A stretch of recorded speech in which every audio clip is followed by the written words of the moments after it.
Welcome back, guys, to another episode of Six and Below. This week, we're on a journey to New York to see how the women do it. Or try, at least. I'll try. My name's Erik. This is Darren. Welcome into Six and Below Movie Podcast. Cue the intro.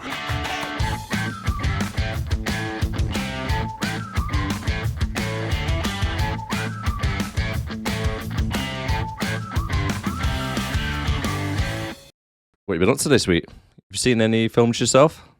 No, but I have been watching Game of Thrones again from the start. Ooh. I missed Game of Thrones when that theme tune came on. I think I've ruined that. But Probably, yeah. Sorry to any Game of Thrones fans out there. But no, it's an amazing series. You seen any good films? Mate, it's the best series out there, isn't it? Oh, yeah. 100%. Well, except for maybe the last 3 or 4 episodes. But Yeah. We gloss over them. It's good, though, because I'm watching it from the start. It's kind of like I know who I need to keep an eye on. Where obviously before you didn't know who was going to die week on week. So I'm kind of, there's like little bits I'm picking up on that I didn't pick up on first time round. And especially after, I think, season 2, I was then watching them week by week rather than all at once. Yeah. So it's a lot better. Is it the first time you've rewatched them? Well, it's the first time, yeah. So I was a little bit late to the party. I think I watched season 1 and 2, and then I started watching them as they were coming out from season 3, and I used to watch them week on week. But no, I've never gone back to watch them again. Oh, I've rewatched the whole thing probably about 3 times. Oh, have you? Yeah. Ah. And even on Sky Atlantic. Yeah. The thing is, Sky Atlantic now is pretty much gone like ITV2 used to be with Jason Bourne. The Jason Bourne films used to be on it all the time, literally every single night on ITV2. You know what I mean? They repeat the films all the time for some reason. Did they have the rights to them or something? I don't know, but they've spammed the hell out of movies. The same films all the time on that. But Sky Atlantic are doing the same with Game of Thrones. If you go on there at a certain time at night, they're playing literally the whole season back to back. You see, I have now TV, so it's just all streaming, if you know what I mean. Yeah. Like, I can watch the live channels, but I never do. Right. Because I want to watch this, and then I want to watch the new one, The House of the Dragon. Yeah. But I just want to kind of rejig. I know, obviously, what happens in Game of Thrones, and I know the lore behind it, and the kind of the stories about the characters and that, but House of Dragon's not as good. I have heard. But it's all right. To be honest, I've had mixed from people, because there's some people that say, oh, it's brilliant, watch it. And then there's others that are like, well, it's not as good as Game of Thrones. Well, I'm not really expecting it to be as good as Game of Thrones, because Game of Thrones, especially the first couple of seasons, were following the book. Pretty much word for word. Yeah. Well, I think House of Dragon, I don't even, is that based on a book he's done I'm not too sure about that, but it's like a prequel anyway, for like 1,000 years earlier. Is it 1,000 years? So is it whatever time it is? Yeah, I don't know what it is that time. I'm guessing House of the Dragon that it's following the Targaryens. Yeah. And it's pretty much a split between the family. So you got the sister fighting against the brother for the throne, right? Okay, type thing. I think it would have been good to see like the Mad King and how he came about, and like how like the Baratheon and Starks kind of rose up and stuff. Well, they've got Aragon, where his name is. Oh yeah. What the Mad King? Not the Mad King. It's somewhat the Conqueror, Aegon. Aegon the Conqueror. Yeah. So Aegon's one of the characters, and anyway, but I don't know if it's him or Aegon the Conqueror. Might be either like this Aegon's relative or something. No, from older. Are the White Walkers in it? No. Oh, okay. However, me and Leanne, it's never been hinted at this, by the way, but one of the characters called Damon, right? Right. He's got obviously white hair, quite similar to the White Walker, and it has a dragon. Oh, you think he might be the Night King? I reckon he might be, yeah. Possibly. Okay. I mean, it's not hinted at anything, but yeah. You know what I mean? There's more dragons in House of Dragon, obviously. There's about 8 of them. It's definitely linked to it, because isn't it dragon glass that kills the White Walkers? Isn't that what Arya uses? Yeah. Like a dragon glass dagger. Yeah. And obviously the Night King, he rides one, doesn't he? Yeah, well, he does, once he kills Daenerys. Turns into an ice dragon, doesn't it? Mm-hmm. So, anyway, enough of Game of Thrones. Have you watched any good films? I have. I've watched a really good one. Go on. I don't want to give too much away of it, because it's going to be on next week's episode. Did you enjoy it? I loved it. So next week we're doing Drop Dead Fred. It was so good. Yeah.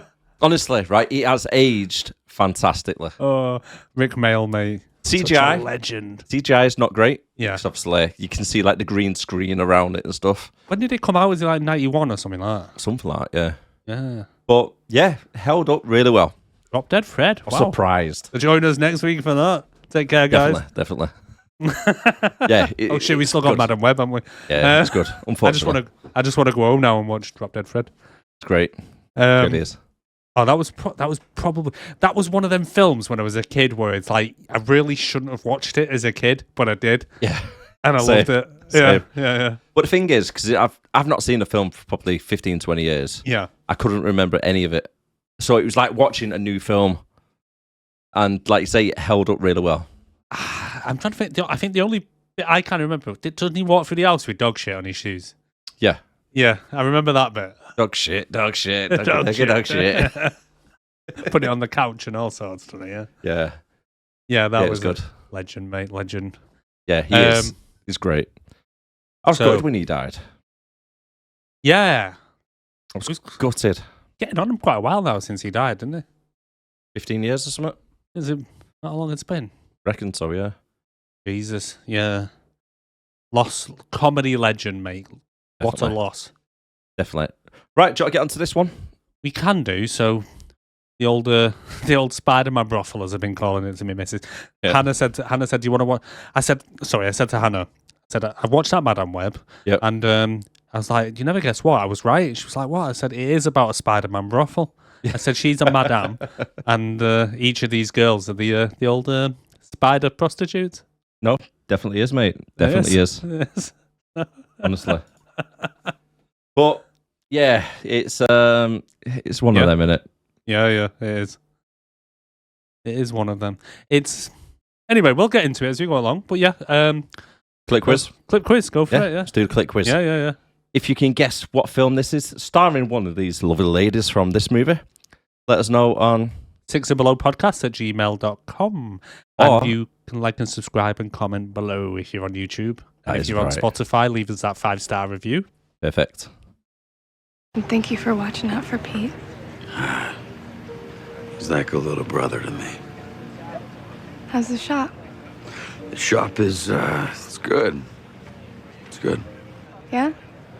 How's the city?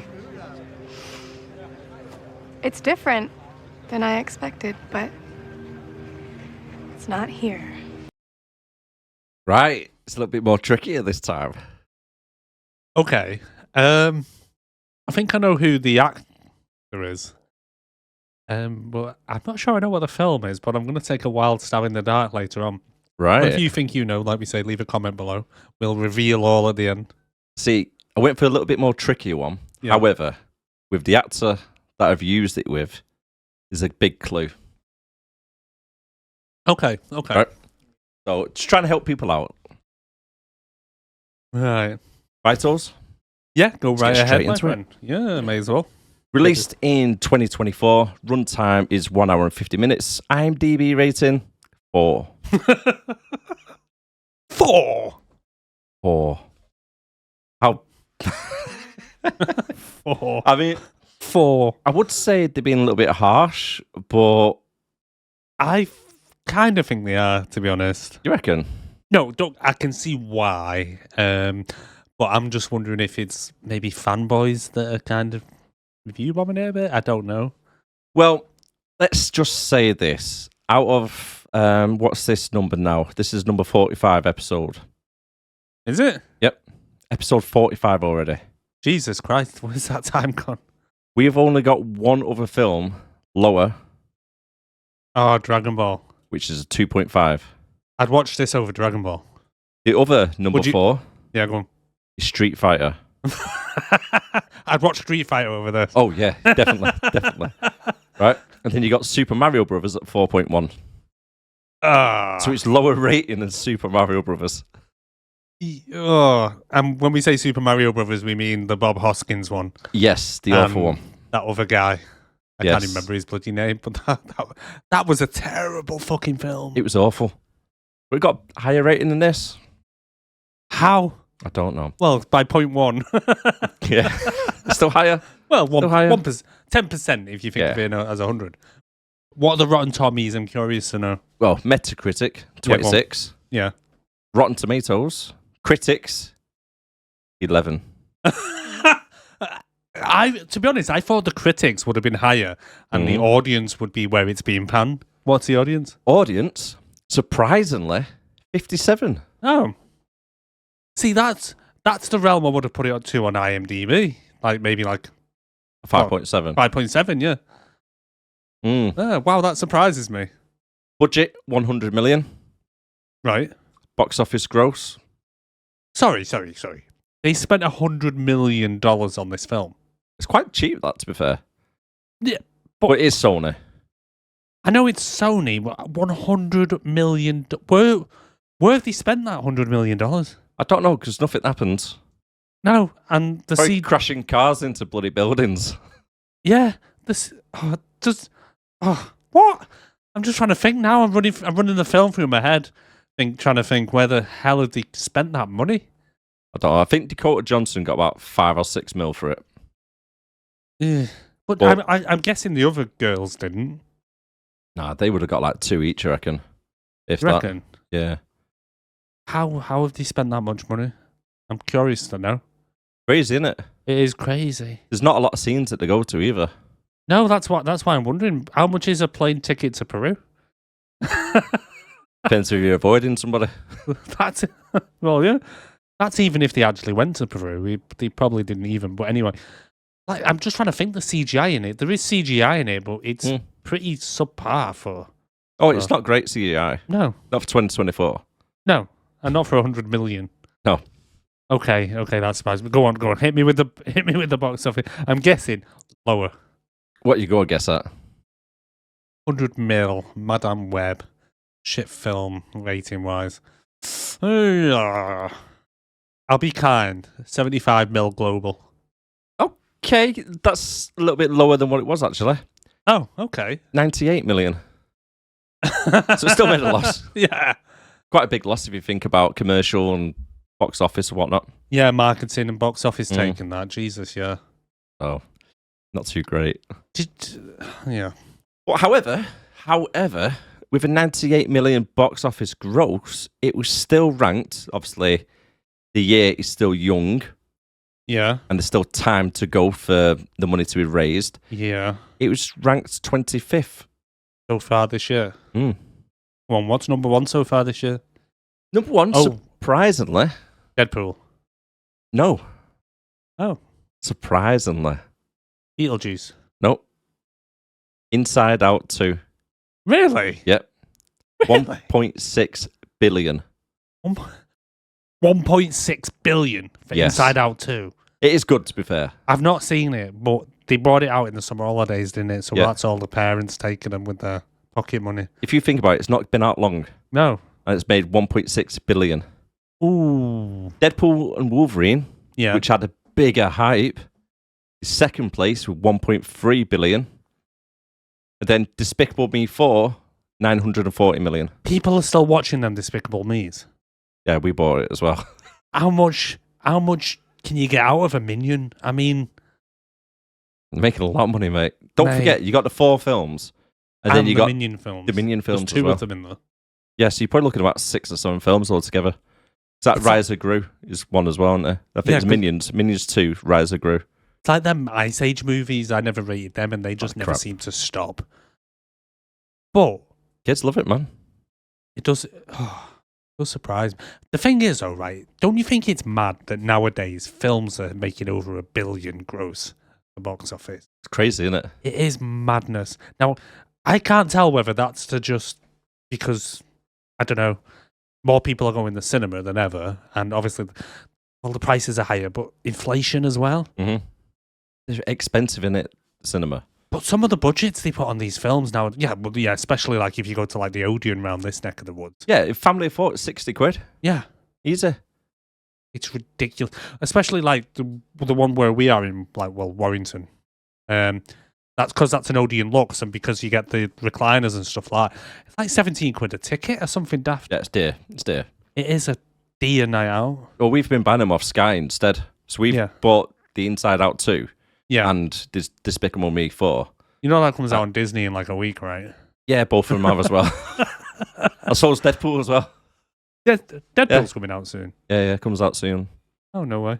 But, like you say, because the little man, he wanted to see them instead of going to cinema, because he's not going to sit there in the cinema because he's only 3 years old. Young, isn't he? Yeah, it's only like 18 quid. You get to keep it then, don't you?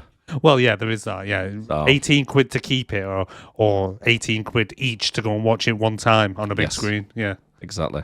Yeah, exactly. I know which I'd rather do. However, okay, so 2024 has been, how can I describe it? A lot of flops this year. I can't. Madam Web. Yeah. Right. The Marvels. Yeah. Aquaman. What's the Marvels this year?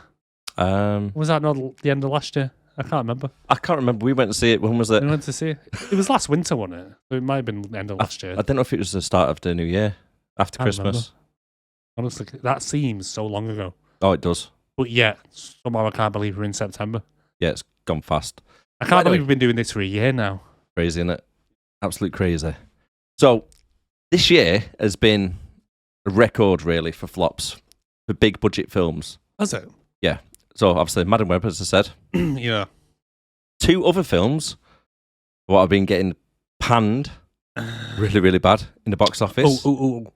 Is Borderlands one of them? One of them is Borderlands, which is going to be on our podcast in a couple of weeks' time. Yeah. Aquaman. That's going to be on a couple of weeks' time as well. Yeah. Aquaman 2, should I say, yeah. But this film actually beat the Borderlands, because Borderlands was only 30 million. How much? Do you know how much he spent on Borderlands? About 180 or some shit. Oh, shit. It was a big budget film. Someone's gone broke on that one. Oh, someone's sacked. Someone is sacked. And Jeez. Another film, what this beat, The Crow. I hear that's terrible. I hear that's got really bad reviews. Yes, it has. The thing Do you know is, what the box office is? Go on. 21 million. And that was another 100 million budget. Oh my god. The thing is, you never needed to remake The Crow in the first place.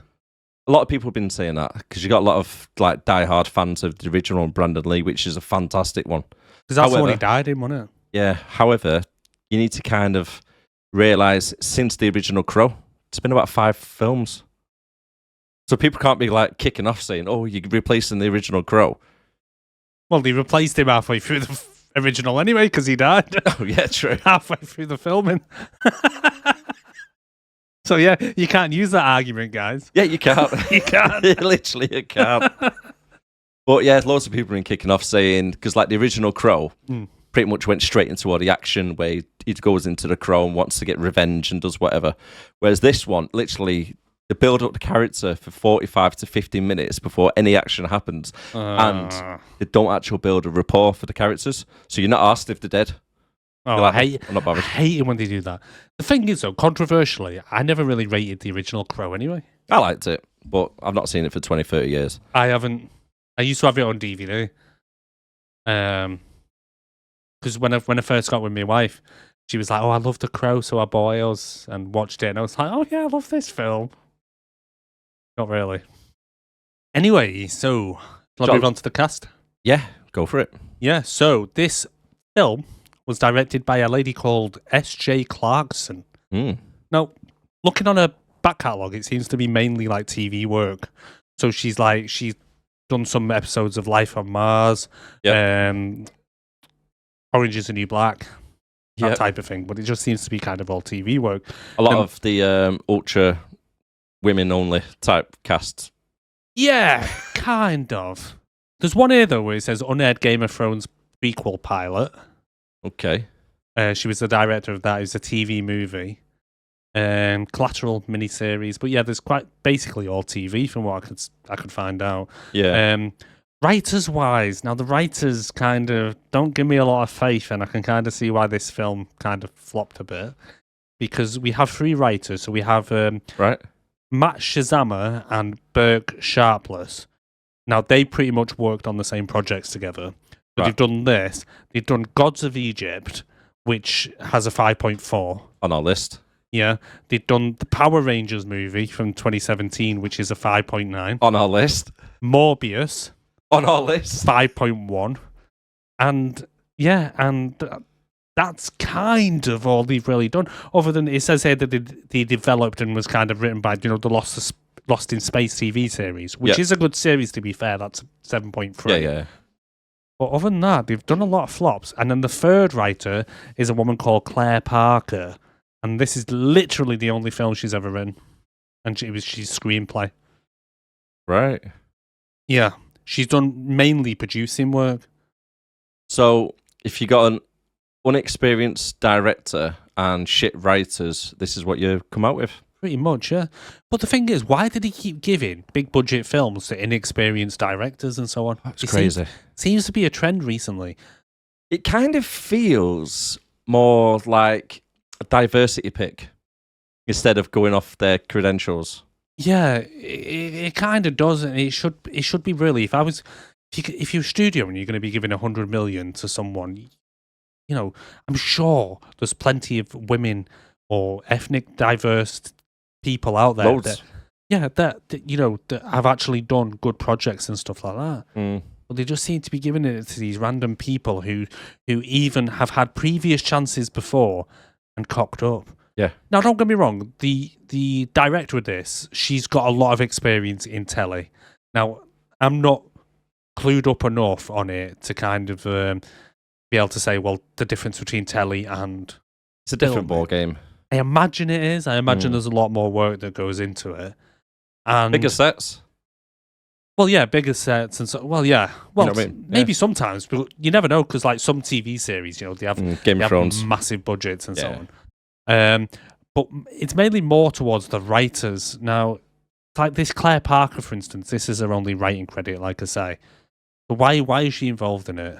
How did she get it? That's the thing about it, which is like baffling when you get like a big budget film or something. Yeah. And it's like, what previous experience you've done? That is literally like just me or you who've got no background in writing going, yeah, I'd like to apply for this job, please. Well, yeah. It's like, yeah, sure, come on.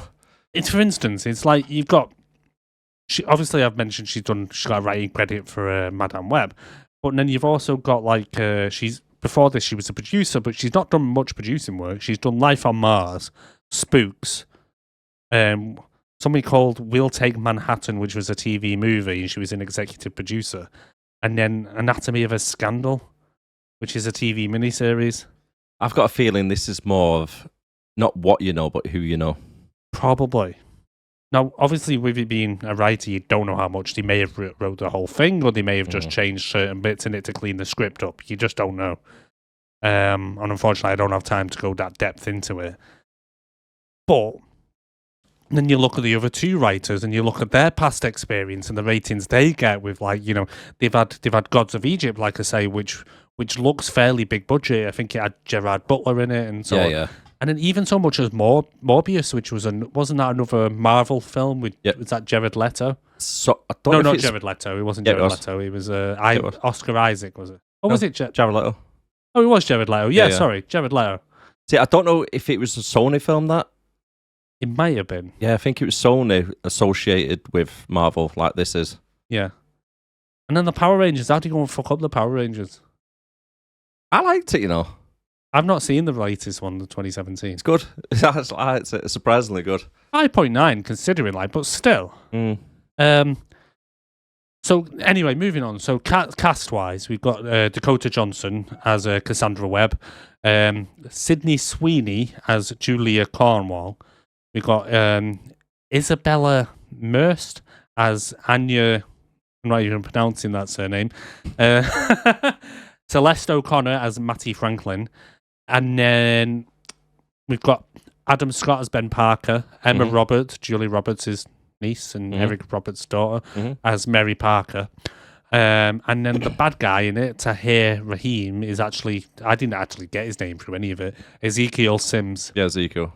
And then a little mention there, you got Mike Epps as O'Neill. I only mention him because he's Day out of Friday. Day. Hey, Day. Have you seen him in anything else since Friday? Not that I can recall. No, same. I know he has been in other stuff. He's in this for like 10 minutes. He's in this. Yeah, he was in The Hangover. He was Black Doug in The Hangover. Was it? Black Doug. No way. Oh, yeah, I didn't know that. Yeah. Apparently, he was in Resident Evil Extinction as well, and Resident Evil Apocalypse as LJ. All right. So he's done a few things. General notes? General notes. I've not actually wrote any down. Right, I've got a few anyway, so it's all right. Well, I'm sure you do, yeah. Go on. Yeah, I've got quite a few for you, mate. So, I say general notes, it's probably more of gripes. Okay. Right? Hit me with them. Yeah, so I mentioned to you after you watched it the first time. Yeah. So when you second time you watched it, doing your notes, I said to you about the camera shots. I did pick up on that, yeah, what you mentioned. It was ridiculous, because the way they were doing it is they'll film in it, and then it'll go sharp left, sharp right, and then it'll start zooming into people's faces when they're talking, then zoom out, then zoom in, zoom out, zoom in. And it was really annoying. I noticed it especially in the scene near the beginning when they're in the jungle and he confronts her. Yeah. And the ambulance. Like you say, I didn't know it's in the ambulance, but I know it's like you say, the shots were very jagged. Erratic.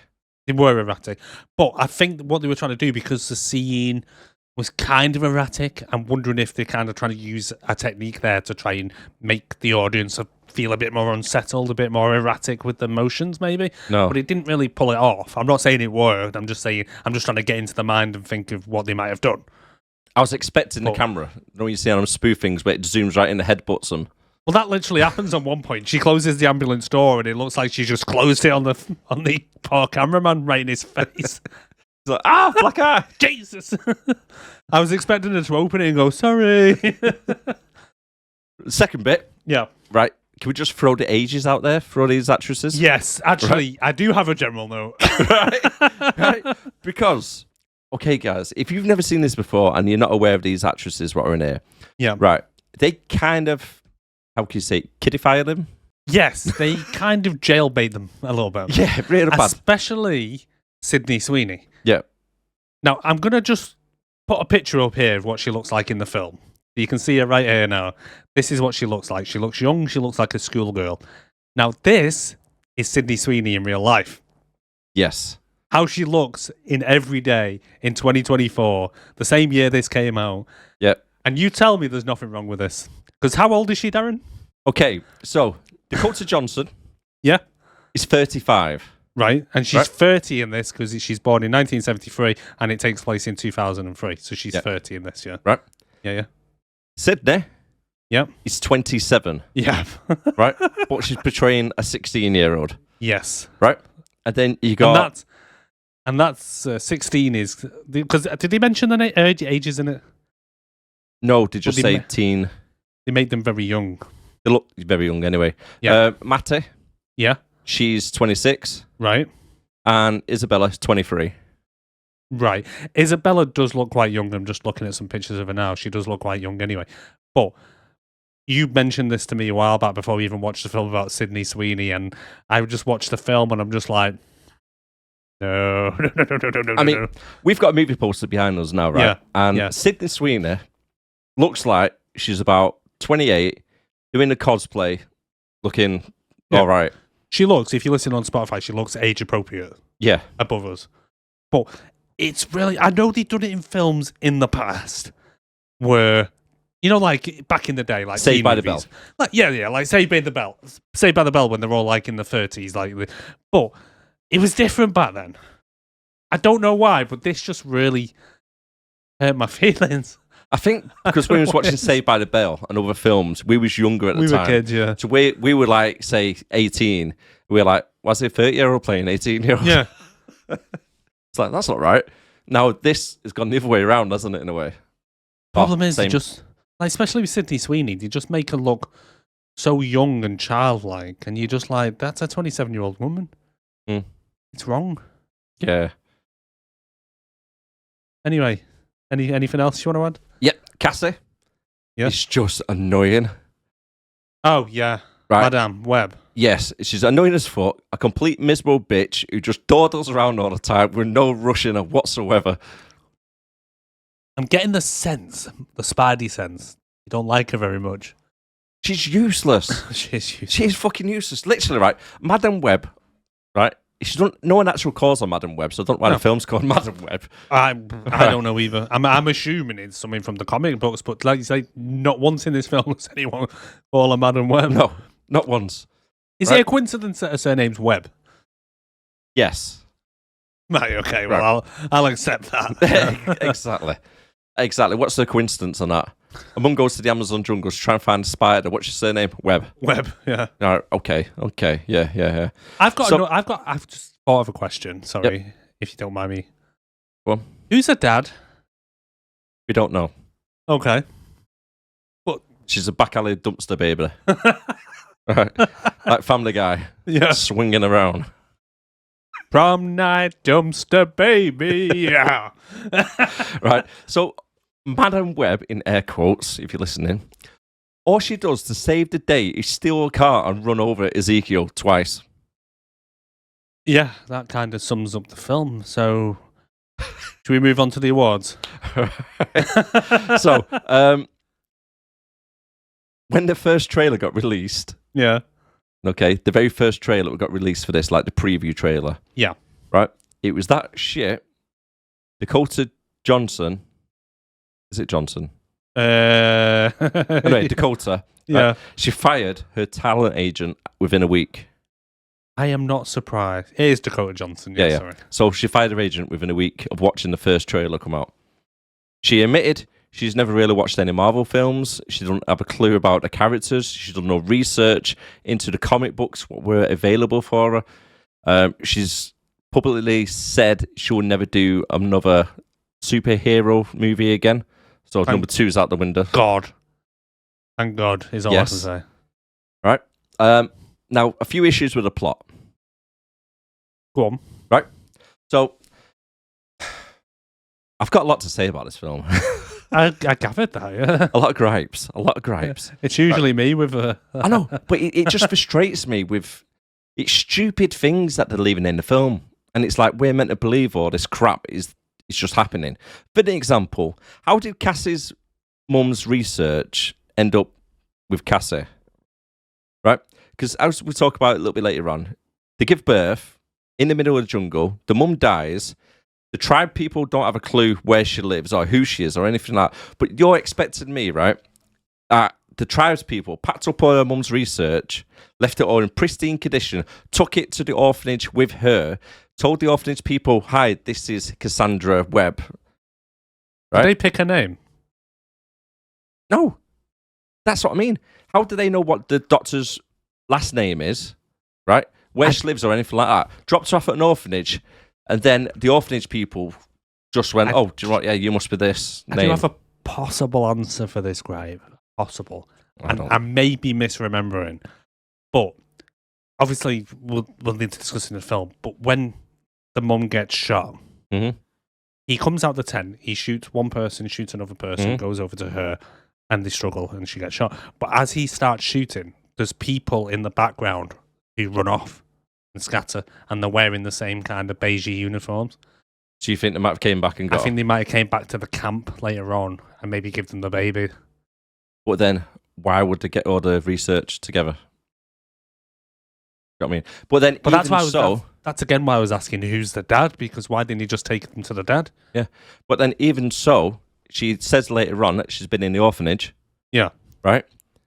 Spoiler warnings, by the way, guys. Spoiler warnings. If you've never seen this film.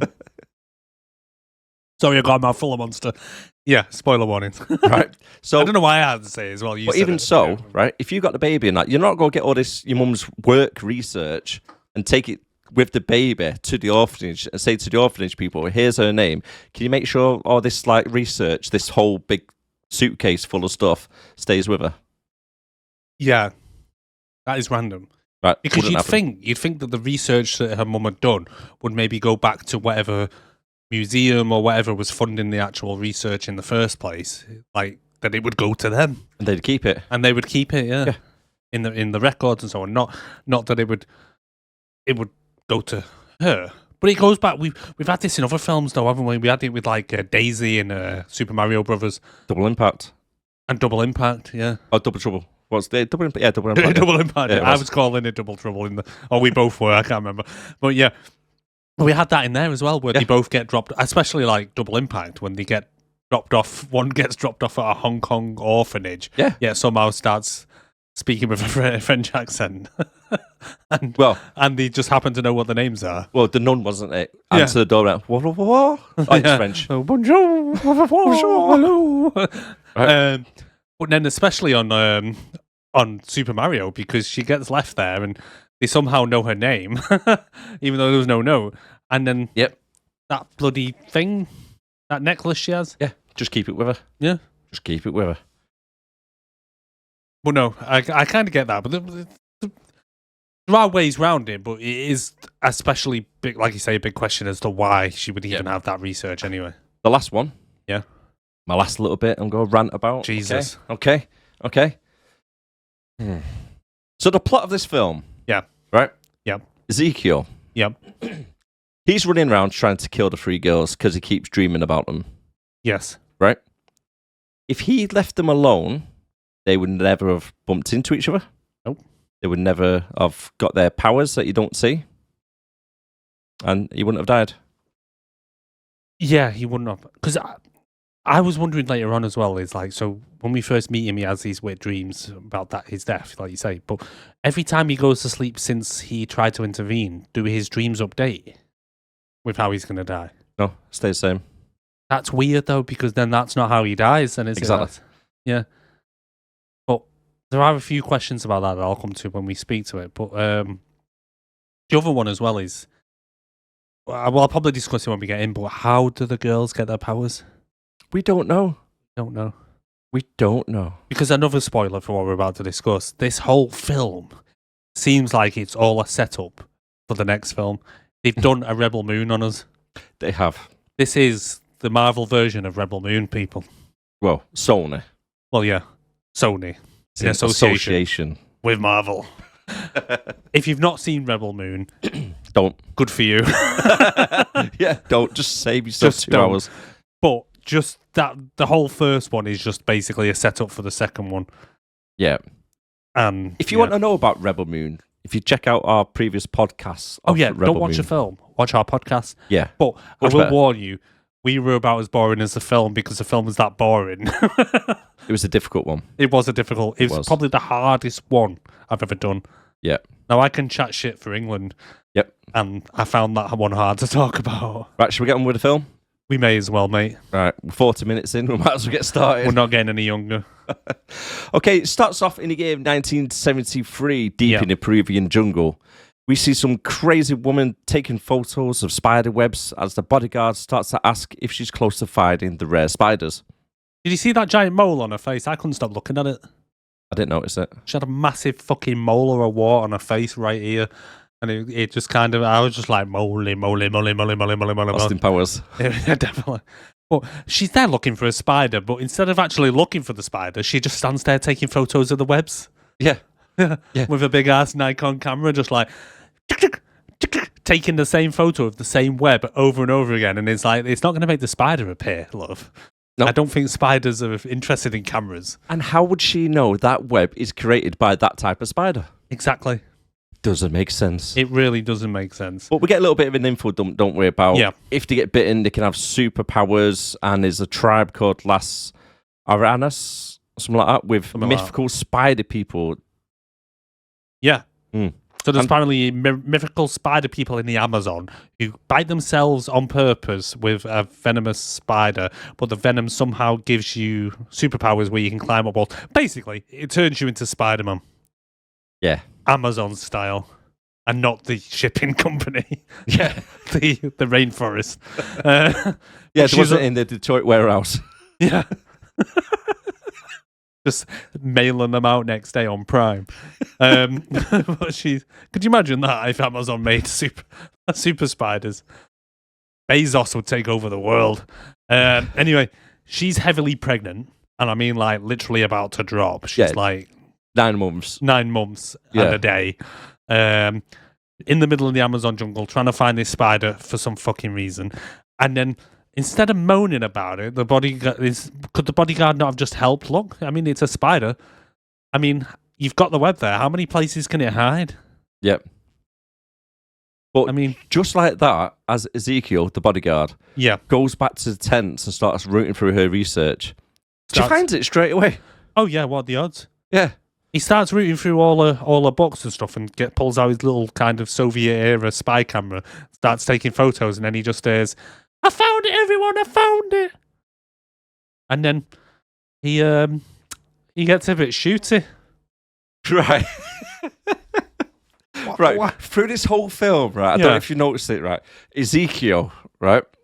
He just attacks random people for no reason. He's just, I don't get. All the time. I don't get him. I don't get what his motivation is. I get that he wants superpowers and so on, but why? Why? I don't know. What's his background? What's brought him to here? None of it's explained. Like, don't get me wrong, I don't want half an hour on Ezekiel, but I just maybe want a bit of background on him as to why he's so interested in this spider, what brought him to here. But he just walks out, and he could have literally just walked up to them and said, "Right, give me the spider." But instead, two people are in front of her while she's showing the spider, saying, "Oh, look how amazing it is." And then all of a sudden, they just get shot, and he's behind with the gun. For no reason. For no reason. I mean, surely he could have just said, "Where did you find it? Can you get me one?" Yeah. Or just walk over and say, "Can I have a look at it?" Yeah. Take it off her and walk off. Even better idea. She's 9 months pregnant. She's not going to fight you for it. It's not like she's going to run. It's No. like, "Oh, amazing. Oh, wow, you found it. Oh, let me have a quick look." Yunks, gun. Yeah. Yeah. Exactly. Instead, she tries to resist, struggles with the gun, and then she gets shot in the stomach. Yeah. What was your thoughts on this, by the way, this next scene? When the spider people arrive. Yeah. They start climbing down the tree, upside down, climbing down. Yeah, it's all weird. So, they climb down. Ezekiel dusts. They pick her up. And then it was when they start, like, kind of flying through the trees, and the CGI just looked terrible. But it was only my second watch I realised, because I was like, what the hell just happened then? I think it's one of the cameras sideways. I think so, yeah. And they go running along, but they're just carrying her, just running through the trees. And it's just like, what? Yep. And bearing in mind, these like legendary people what don't really exist because no one's ever seen them before. They just appear out of nowhere straight away when she gets shot. Ezekiel just dusts it off in the background. They didn't try to stop him or anything. No. They just grabbed her and ran off to this pool. I don't get though why. Right, so she's come to their country. That she's looking for their spider. Yep. She just found it. Why are they helping her? What about the other two people who were dead on the floor next to her or dying possibly? Why don't they help them? Why have they chosen her? What makes her so special? Just because she's pregnant? Yep. I mean, fuck off. But they rescue her and take her to their hot tub. It's the only way I can describe it. It's kind of like they've got a giant hot tub in a cave. And for some reason, take a bath with her. Why did they have to put her in the water to like the spider bite her? I don't get it. Did she just say, as she's running through the trees, she's going, "Water birth, water birth, please." And they're like, "Oh, take it to the hot tub. It could be. Take it to the swimming pool." It could be, mate. It could be. But then they give birth, and then they say, like, she'll be back in 30 years' time or whatever for answers. Yeah, so he's the guy that delivers the baby. Now at first, I thought, is he American? Yeah. Because during this bit, he pretty much talks with an American accent. But Yeah, when he she didn't hide goes his back, accent. when she goes back later in the film, he sounds a little bit more South American. But in this bit, he's like, "Well, howdy, love. She's going to want some answers in about 30 years, and I'll be here for her, gosh darn it. They took our jobs. They took our jobs." And then, so then they pack her up in an Amazon package and mail her back to America with her mum's research. Yeah, pretty much. Well, this is where I put as well, who's a fucking dad? Who's a dad? Who's your daddy, love? Who's your dad? I mean, that would have been a better thing, wouldn't it? Yeah, send her to her dad. And I mean, is her because then you get in the whole thing like, has she took her mum's surname? Or was her mum married? Or what? I don't know. But he's never mentioned because... Oh, the mum's name was somewhat Webb. Yeah. Webb, yeah. But she's a Webb. Where's the dad in all this? Is it just because no males allowed unless you're a villain? Is that what it is? I think so, mate, yeah. Yeah, I think that's it. We're fast forward now to the year 2003. We have a moody ass bitch driving an ambulance who can't drive for shit, and she's driving through New York City trying to run over skateboarders. That pretty much sums it up. The thing is, though, right? She's so bad at driving. She's bad at acting as well. Yeah. I mean, she's just so chill, like, beep beep. Oh, hiya, you in the back. You know, do you need a hand? Do you want to swap driving? He's like, no. The way she's driving, mate, Ben would be flying all over the place. Yeah. Like, whoa. The patient would. The patient would be like, back doors of the ambulance open. She rolls out. Bye, patient. Bye, Ben. She gets to the hospital. Oh, shit, where's Ben gone? But the way she was, like, just driving on the other side of the road. And it's all over the place. Yeah. All over. All over. Did you see the Blockbuster store that he drove past just to drive home that it is 2003? Oh, no, I didn't notice that. Yeah. I only noticed on my second watch. But Did you notice any Teslas? I was on Tesla watch because I was thinking to myself, 2003, I'm going to watch the cars to see if any sneak in. But no, I didn't spot any. That's where the budget went. They had to go through and change all the Teslas to older cars. There's that many of them. Made the fucking everywhere nowadays, Teslas. Yeah. But yeah, the skater girl, she's driving down. Skater girl is what I can only describe as Marty McFlying on the back of a truck on a skateboard. She does, yeah. Yeah, and then all of a sudden she kind of, the truck goes off one way, she lets go, and somehow ends up in front of the ambulance. And luckily she slams on before she hits her. But then she just stands there and like doesn't move. So Cassandra gives her a little blip on the thing and then she flips her off. Yeah. Rude. It's quite lucky, really. Yeah. Because if Cassandra didn't drive the ambulance on the other side of the road trying to run her over, she wouldn't have stopped exactly where she was because her friends were just on the street. Well, yeah. It was over. I didn't even notice, yeah. Literally, she stopped where she wanted to stop. Yeah, she would have carried on and missed them. Yeah. Hey, everything happens for a reason, my friend. And then you know, because she can see 30 seconds in the future. She's like, she needs to meet her friends over there.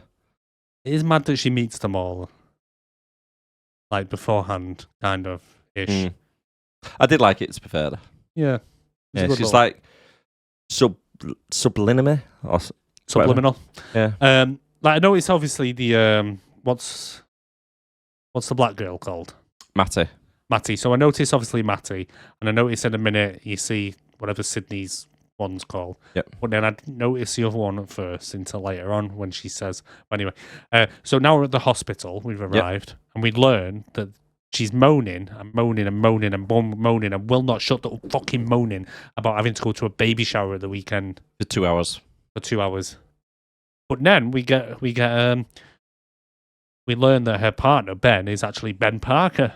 Yeah. Yeah. Yeah. If you don't know who Ben Parker is, do your research. Yeah, he makes rice for a living. Uncle Ben. Oh, yeah. From Spider-Man fame. So Peter Parker's uncle. But yeah, he's most famous for his rice. And then they come to give her an update on a patient. And she does not give a fuck, does she? She's not bothered whatsoever. If a little kid comes over with a little drawing and said, "Oh, thank you for saving my mum," she's like, "What do you want? The fuck do you want me to do with this?" To be honest, it got to the point as it kind of goes on. It's like, yeah, we get it. You don't like children. Or people at all. But it like really drove home that she does not like kids. But like, even something as simple as the kid draws a picture of his family to say thank you, to give it to her. And it's like she's never seen a child before or a child's drawing. She even says to Ben, "What do I do with this?" And he's like, "Fold it up and put it in your pocket, you idiot." What do you mean, what do you do with it? Blow your fucking nose with it? Wipe your ass with it in front of the kid? What do you think you do with it? Yeah, pull it in the bin when the kid's not watching. Don't do it in front of him. But did you hear what she says after that? He goes, "Fold it up and put it in your pocket." And she goes, "Oh, I can't fold it. It's made of card." What? It's paper. It was thin card. But she does say, "Oh, I don't know if I can fold it. It's made of..." What? Fold it up, put it in your pocket, shut up. Why are you making a thing of it? Well, she takes it out of her pocket later. Yeah, she does, yeah. So she folded it up, all right. She ends up keeping it. But, oh yeah, it's stupid. But then we find out that the patient that she's brought in is actually the stepmom of Sydney. Julia. I did not get any of the names, you know. I had to IMDb at the time. Did you? Mm. To be honest, I barely realised what her name was until about 3/4 of the way through the film. All I heard was Ben Parker. I'm like, everybody's Ben Parker. Oh, look, it's fucking Ben Parker. It's Uncle Ben. It's Uncle Ben. Give me some rice. It kind of annoyed me a little bit in a way, right? Because they introduced it as like a hint. It's like, look, this is Uncle Ben from Spider-Man. But they didn't mention the baby's name whatsoever. Well. And they didn't mention the new lady Ben had met. Yeah, I did read something about this on some of the trivia on IMDb. And I think it was something to do with because of the rights. Copyright. That's what I thought. Yeah, so Sony reportedly had plans to have either Andrew Garfield or Tom Holland appear as Spider-Man, but ultimately they cut all references to the Spider-Man from the final film. But then there was something else. Where was it? Where is it? That's a shame, that. It is because it would have been a really good tie-in. Where the hell was it? I just mentioned the baby's name's Peter. Exactly. And I've just met some new woman who's called May. May. Exactly. That's all I had to do. Here we go. Cassie's paramedic partner, Ben Parker, tells her that he's dating a girl he's met recently, but never says she's May. In the same way, his sister-in-law, Mary Parker, never reveals that the name of the baby is Peter, future Spider-Man. This is due to Sony Pictures' custody battle, in air quotes, with Disney for the rights to the Spider-Man character. While it goes on, Sony retains certain peripheral characters from Spidey's comic book mythology, example, Venom, Mobius, Raven, etc. So that's why. So the reason they couldn't do it is because of some stupid dispute that's going on between these idiots. So they can't, for some reason, say Uncle Ben or May Parker or Peter frickin' Parker. Stupid, and you can't say a name. But they just have to hint it. Yeah. No, if it was the character of Spider-Man, 100% agree with you, right? But by saying you can't say Peter or May, yeah, that's stupid. I mean, I'm pretty sure Disney don't copyright the name Peter. That won't surprise me with them. Well, I suppose, yeah. But yeah, but going back to the hospital scene, so when we see Julia, yep, Julia, did you hear what she says to her dad, which I thought was a bit sad? Yeah, when she said like, "Let's go and see the mum." And he was like, nah, let's just take the other kid instead. You're not mine. But he says, she goes, oh, I'll meet you back at your apartment. It's like, oh. Yeah. It's the way they just outcasted her. Yeah. It's a bit harsh. It is a bit harsh, yeah. Because obviously the little lad is with the new mum. Yeah. So he's just like, gone, you're garbage. I don't want you here, basically. Yeah, harsh that. Unfortunately, it happens in real life that too often. I know, it's shocking. Like people have kids start a new family and just forget about the old kids. It's kids wrong. Are for life, not just for Christmas. Yeah, they are. They are. Unfortunately. Yeah, she'll be working the tables later. She's what? She'll be working the strip tables later. Oh, she will. Yeah, unfortunately, with daddy issues. Yeah. Well, she's already signed up to the Spidey brothel with Madame Webb, hasn't she? True. Yeah, so see what you've done. See what you've done to your daughter. Or interlinks. Yeah. Interlinks. Interlinks together. Oh, yeah. But yeah, Ben mentions that he's met someone. But when she says like what's his name, she doesn't say. And then for some reason we have a thing about fortune cookies. Yeah, because hers has an error with the printer. He says all hers says is you will, and then it's kind of like smudged with ink. You will what? Should be blind. That's a good show. Yeah. You will not see the rest of this message because you'll be blind, you stupid bitch. You mopey cow. Yeah. Spoiler alert. Spoiler alert, by the way. So, Cass enters the building. We get a glimpse of the young girl trying to avoid rent with the landlord, and that is our little Isabel. Once upstairs, she lets us know that she's an orphan for the first time, of many times, by the way, as she tries to feed the stray cat. Yes. I did notice a little continuity error there, though. Oh, yeah. So she opens the window, pours the milk, the cat comes through, and then the scene changes, and somehow the window's closed that the cat just came through. Ah. Yeah. So I'll put a little clip up here. But, yeah. I noticed an error as well with Blade. Oh, yeah. No one was doing the editing. Yeah. And it kind of peed me off. I didn't notice beforehand. Go on. I'm going to tell you now. Go on. So, do you know when they're in the scene and Blade's handcuffed to the chair? Yeah. Right. Yeah. The guy who's putting the handcuffs off, about to take the handcuffs off him, it shows him stood behind Blade and he's got a big cigarette hanging out of his mouth. And then it cuts straight to Blade and then bends down. He's got nothing in his mouth. Ah, The in the cigarette police station, disappears. is it? Mm. In the police station. Mm. Oh, right, okay. It disappears on him. Maybe he ate it Yeah. on his way So down. literally has it in his mouth, bends down, it's gone. Gone. Yeah. I was like, damn. But yeah, no, so then she's at her house, obviously she let the cat in.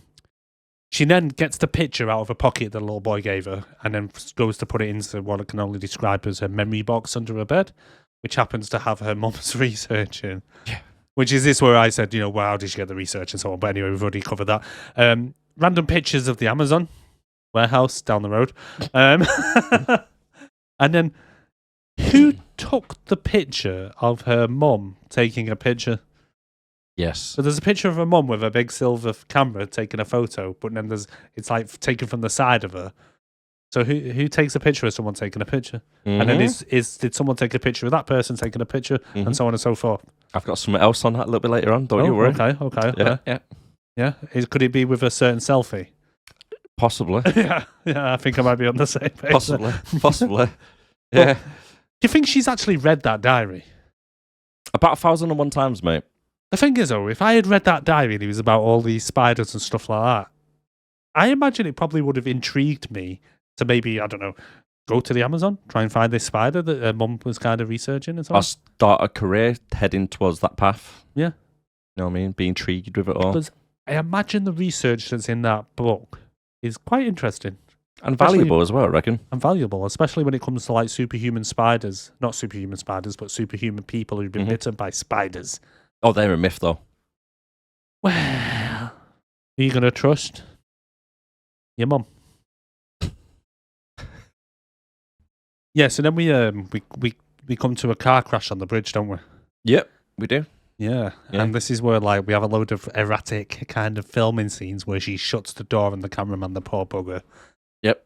And then, did you notice she runs over towards a taxi, which is on its roof, hanging off the edge of the bridge? Yes. Runs over towards the driver door.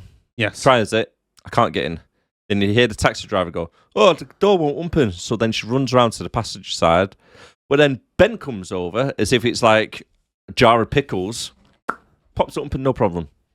I didn't even clock onto that, but yeah, you're completely right. He does.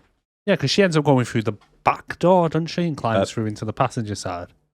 Yeah, was the passenger door. I think she went through. Yeah. But then she's like, "I'm going to cut your seatbelt, dude, so you're probably going to fall." So, but my partner Benny is going to serve you some rice up. And just rip you out the seat. And just rip you out. I'm sure if you got a back or neck injury. Yes, I was thinking that, to be honest, because usually like they try and treat them in the car and maybe put like a neck brace on them and then gently take them out. Yeah, don't cut the seatbelt so they land on the head. Yeah. Jesus. Mate, she's getting sued after this. That's it. And then the taxi, because of the weight distribution, falls off the edge, goes into the water. But since Dakota hasn't washed since filming 50 Shades of Grey, all the jizz starts to wash off and floats all around underneath the water for the next 5 minutes. Yeah, I think that taxi driver was smuggling acid in his glove box as well, because she has some kind of weird trip now, doesn't she? She does. The thing is, though, as well, right, with that car before it fell off, how is it that the car didn't fall off when there were two people in the front, her and the driver? When she drops the driver from the seat onto the thing, why is it only once they take him out does the car then tip forward? Oh, bad writing. Yeah. Fair enough. Basically, yeah, bad writing. But then, when they're in the water, somehow she has gotten out of the car. She's floating around. Well, the car literally disappears. Yeah. Right. Her hair was in a ponytail, but now it's all over the place. So she's fell in the water, swam out, got her hair out of a ponytail, trips on LSD for 10 minutes. Yeah. And then Ben pulls her out and saves her.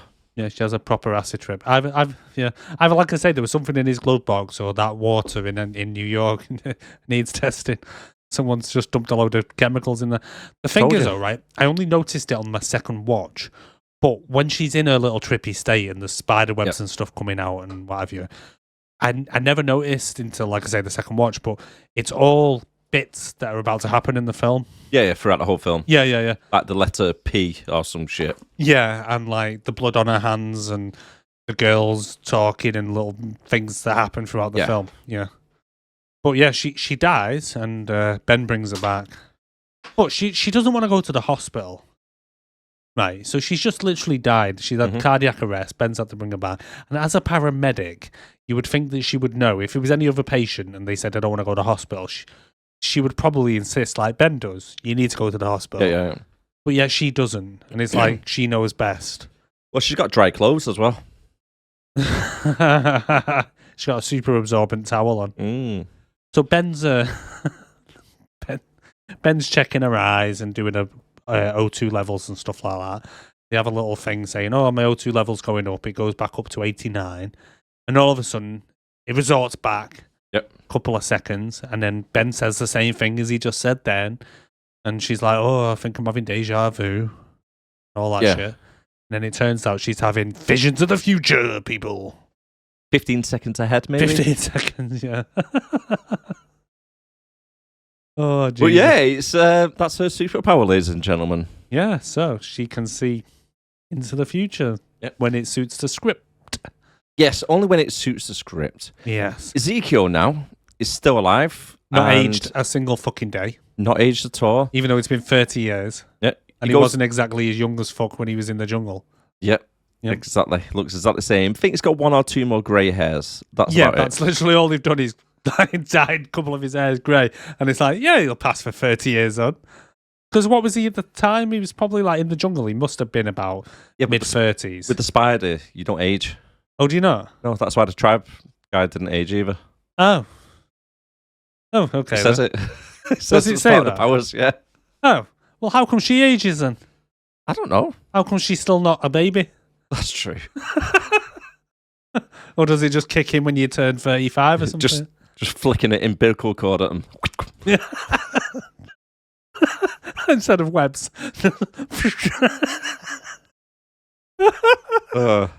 Man, that would have been a better film to see. Oh no. Baby spider. Hey, talk about throwing webs. Go on.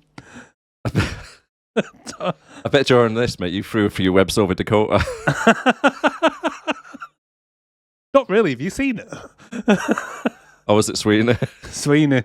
Well, maybe when I was looking at what she looks like nowadays, but back then it was just like, when she's in this film, it's like... Yeah. It's like the old saying, when you're younger, like... That's called a Spider-Man, isn't it? Yeah. That's what you do. Hannah comes and he's like, why are you sweating, Eric? I'm watching Spider-Man. I'm not doing anything else. Why is it gold all over the screen, Eric? Why is the picture of Sydney Sweeney impression and burnt on the TV? It's just been paused for that long. Oh, geez. No, nothing, Hannah, I've not done anything. Don't come in, don't look at me. I'm just watching Spider-Man webbing.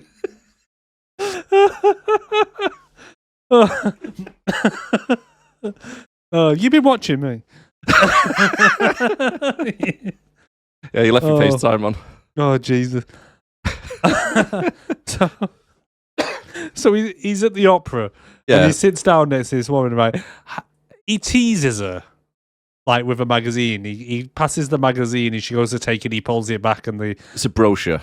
The brochure. Is that all it is for this skank? Just take her home, so it's a brochure. Literally. Tease her with a brochure, and she's in your bed next scene. Jesus. Right. Oh, God, man, right. So I know Cassie peed me off all the way through this. Yeah. Ezekiel. Oh, he's annoying as fuck. What is it? Why does he talk the way he does? I don't know. Where's he supposed to be from? I don't know, but I've got some notes covering him a little bit, and I can't go through my notes to find where I put it, but when I go past it in a bit. So Ezekiel takes this woman that he's met at the Oscars, the opera, back to his apartment. And at first I thought, why is there a big bush in the middle of his apartment? And then you walk past and there's like this big enclosure, and inside is the spider. And I'm thinking, how old's that fucking spider? Yeah. He only had one of them, so it's not a fucking baby. And that spider is at least 30 years old.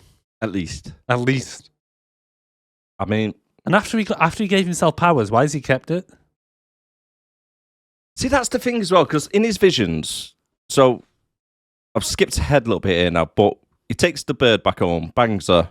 Yeah. Wakes up in the middle of the night, he's having a bad dream. Yeah, so when he's having this bad dream, he wakes up from, he sees the vision of the three girls basically beating the shit out of him. They've all got different type of powers. Matty, for some reason, has the like the spider legs come out of her back. A little bit like on the Avengers. It is, because I was wondering, where did she get that suit from? Because in the Spider-Man films, it's Tony Stark that gives him the suit that has, the nanotechnology to be able to bring out. But yeah, so they've all got powers by this point. But I think hers are actual spider legs. Are they? Yeah. So one of them gets web gunk. Sydney Sweeney is like an energy web or some shit. Yeah. Right. I don't know what Isabel gets. And then Matty, she just basically gets deformed. Yeah. She got a short end of it, didn't she? Yeah. She got a short end. Yeah. But he has this dream where they're all coming into his apartment and he's screaming, "They took my spider! They took my spider!" And then they all appear and start attacking him and then throw him off the balcony and kill him. Now, if they've only just gone for the spider there and then, when did they get the powers? Because that is it. I'm assuming that's the spider that gave the powers. And then that spider there, is that the same spider that bites Peter Parker? No, because that was genetical. Yeah, that was modified. supposed to be like a radioactive spider or something like that. So, it was made in a lab. Yeah. That's one thing that pissed me off as well. And why are they all wearing Spider-Man costumes? I don't know. It doesn't. It just opens up too many questions. I'm getting a headache talking about it. It does, but yeah, they all especially like you say, they're all wearing like Sydney Sweeney looks a bit like Venom type outfit. Yeah. And then Isabel's blue. With a giant Matty afro. looks like 1970s Spider-Man. Yeah, 19. Yeah, sorry, she's the one with the afro, isn't she? Yeah, and then you got 70s Spider-Man. And then you got Cassie, who looks more like 2024 nanotechnology type suit. She looks like a porcelain doll. Yeah, she looks weird there, doesn't she? You think she just didn't agree to do any photo shoots or anything afterwards, so they just did a waxwork of her? It doesn't even look like her, does it? It doesn't. It's like they've got somebody who looks like her to put it on her, then photoshopped it. Or it looks like they've gone to Madame Tussauds or something like that and gone, "Can we borrow your model of Dakota Johnson for an afternoon, please?" She literally looks wax. Can you clear it down, please, first? Just scrape it off. Yeah, spin to Mr. Gray's. Yeah, but I love how they've got they've got the diversity covered anyway. Yes, you got white, Latino, and black working together, all in harmony, hold hands around the world, all led by the white savior, the Madame. They should have called it. I don't know. I was thinking more of like Professor Webb or something. Because we see it at the end. Yeah. I'm surprised it wasn't called Spider Them. To be fair. I mean, did they say pronouns? Don't know. Maybe. Right. 2003, though, different time, wasn't it? Oh, right. Yeah. And then, so basically, it turns out that he's been having the same dream every night where these three girls come along, throw him out of his apartment window, high five at the end. Yep. And then he wakes up in a sweat every night. So he's had this dream for like 30 years or something. Yeah. And then the woman's still there because she hasn't had the courtesy to leave after the quick bang. Yeah, well, it turns out this woman is part of the NSA and working on their own version of Fast X's Golden God's Eye. God's Eye, yeah. Yeah, God's Eye technology.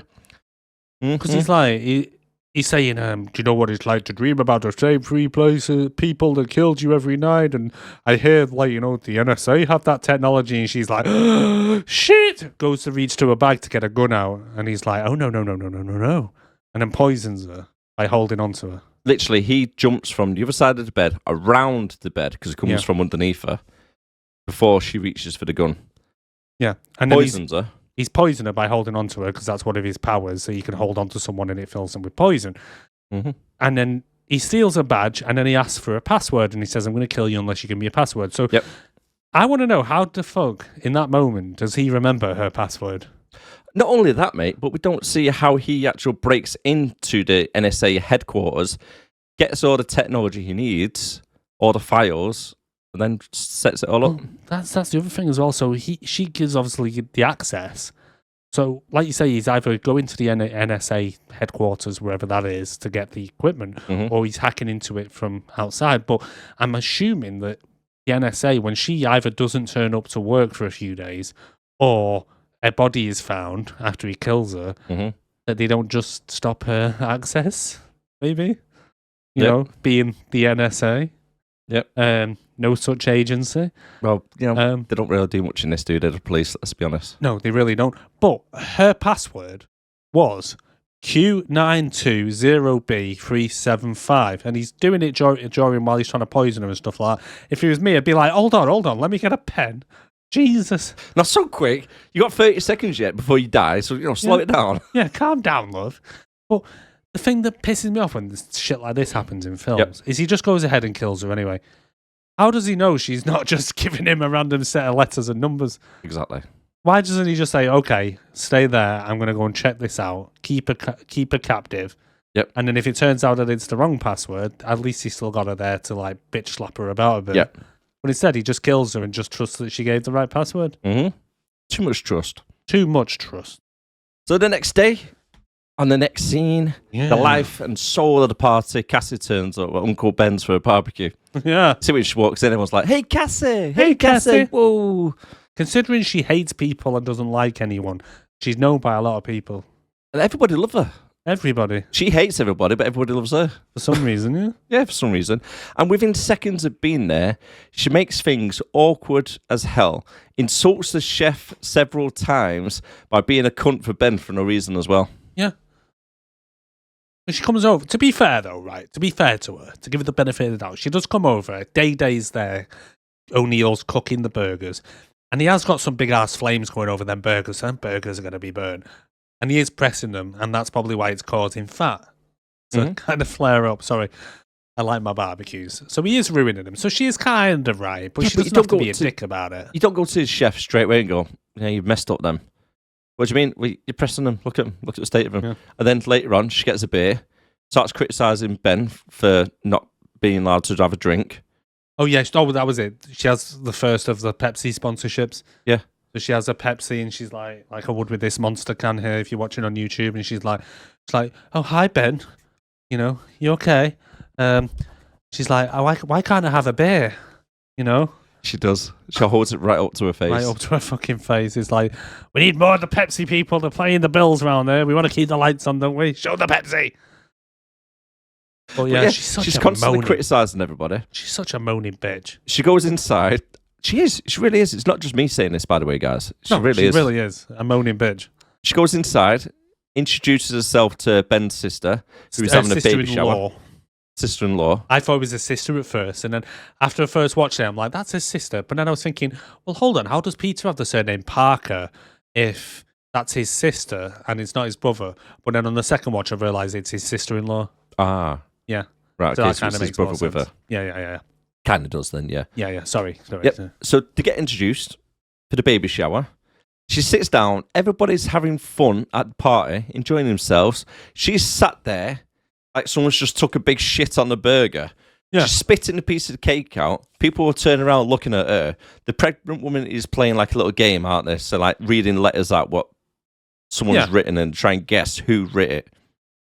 The thing is, right, so she's picking the letters out of this box and everything, and she comes to hers and it's blank. Yeah. And she goes, who put this in here? And all I was thinking was, you horrible, horrible, horrible bitch. If you weren't going to write anything, why did you still put the slip in the box blank? Exactly. That's my gripe. Yeah. Don't put one in the box. Just don't put it in the box, and then she wouldn't have to pick it out and go, oh, whose was this? And then we don't get the whole story about how her mum died in childbirth, scaring the poor bloody pregnant lady who's about to drop. Well, this is what she actually said, yeah? Yeah, go on. Right. So one of the guests turned around and goes, you must have at least one fond memory of your mother. To which Cassie replies, no, my mother actually died during childbirth. It was horrible. Yeah. Yeah. That's exactly what you say to a woman at a baby shower when she's literally a week from giving birth. Yeah. My mum died. It was a horrible death. Don't worry about it, though. I turned out fine. Oh, I did kind of. Look at me. I've got no memories or anything of my mum because I don't know who they are. I don't know who the dad is either because he wasn't there at the time. But mum just ran off to the Amazon jungle to try and get some cure for whatever reason we didn't really know about. But then she got killed when she was there. And then I got left on a doorstep in South America with all this goods. So I got mailed back in an Amazon box. Yeah, so the story of this, don't invite Cassie to your party. Never invite Cassie to a party ever. Madame Webb, you're bad. But anyway, so yeah, so then as they're playing the game, a balloon pops. And then the other thing that missed me off, right, is like they're playing the name game. So they go around and they say, we need to guess the name of the baby, because she did ask her when she first walks in the room, as you do for some reason, you say to the pregnant lady, what are you calling your baby? And she goes, oh, well, that's one of the games, don't fucking ruin it. So anyway, so they're all walking around and we're all sat there thinking, someone's going to say Peter. No one obviously says Peter. One says Steve and the other one says Dave or something. And then they come to her and they go, Cassie, what do you think the name is? This woman cannot think of a single man's name. Looks out the window, sees Ben and goes, I don't know, Ben. She freaks out though. She does freak out. I don't know. Wait, speak to me for. I don't know. I'm dead awkward. Yeah, just pick a fucking name. Trevor, yeah. Bruce, Gareth, Jeremy, Grace. How many these days? It could be. But yeah, it's like, just pick a... But it's like someone's just asked her, you know, you ever watch your mum and dad have sex? And she's like, oh. But no, it's like all you're asking for is pick a baby name. Pick a boy's name. And she can't even do that over the, like I say, looking out the window and going, Ben. And then she goes, Ben, are you fucking mad? Ben. And then all of a sudden the balloon pops again and they're asking her again what the name is. And she's like, and instead of just saying, oh, I'm having a bit of deja vu here, she goes, did you just ask me that, you stupid bitch? Who's popping balloons again, you stupid cows? Fucking hell. What's going on here? Huh? She does start kicking off, though. She does. What are you on about? You just said this before. Are you trying to play games with her? Yeah. What? And they're all like, oh my God. And who's invited her? It's like, Ben. She's completely ruined this poor woman's bloody baby shower. Luckily, Ben comes in and goes, we need to go. There's like a fire downtown at the docks. So come on, all the units need to come in. And she's like, thank fuck. And all the women there are like, yeah, thank fuck. Do you think one of them snuck out and set the fire? Just be like Emma Watson. Not Emma Watson. What's her name? What's her name? Roberts. Emma Roberts' character is just there, like, winking to someone at the back, like, go and set a fucking fire now. Let's get rid of these. Jesus. That's the worst thing about it as well. What? Right. She's got superpowers, right? Yeah. So she can see into the future. But yet, she manages to ruin the baby shower twice. Yeah, that's a good shout. She does. First time, can't pick a name. Second time, shout at the pregnant woman because you had some deja vu. Be like me now if I just went, you just asked me that, mate. Fucking hell. Jesus. Can you not... Word of advice, do not ask Cassie the same question twice because it seems to be one of her triggers. It's the end of the month. I know. It's got to be, hasn't it? It's like... And that's right. I don't mean to sound bad or anything like to any women out there, right? Because women can be superheroes and stuff like that. But, right, you think if she was like Spider-Man fleeing through the city and it was like time of the month, people were just getting covered in blood. Oh, why have you gone there?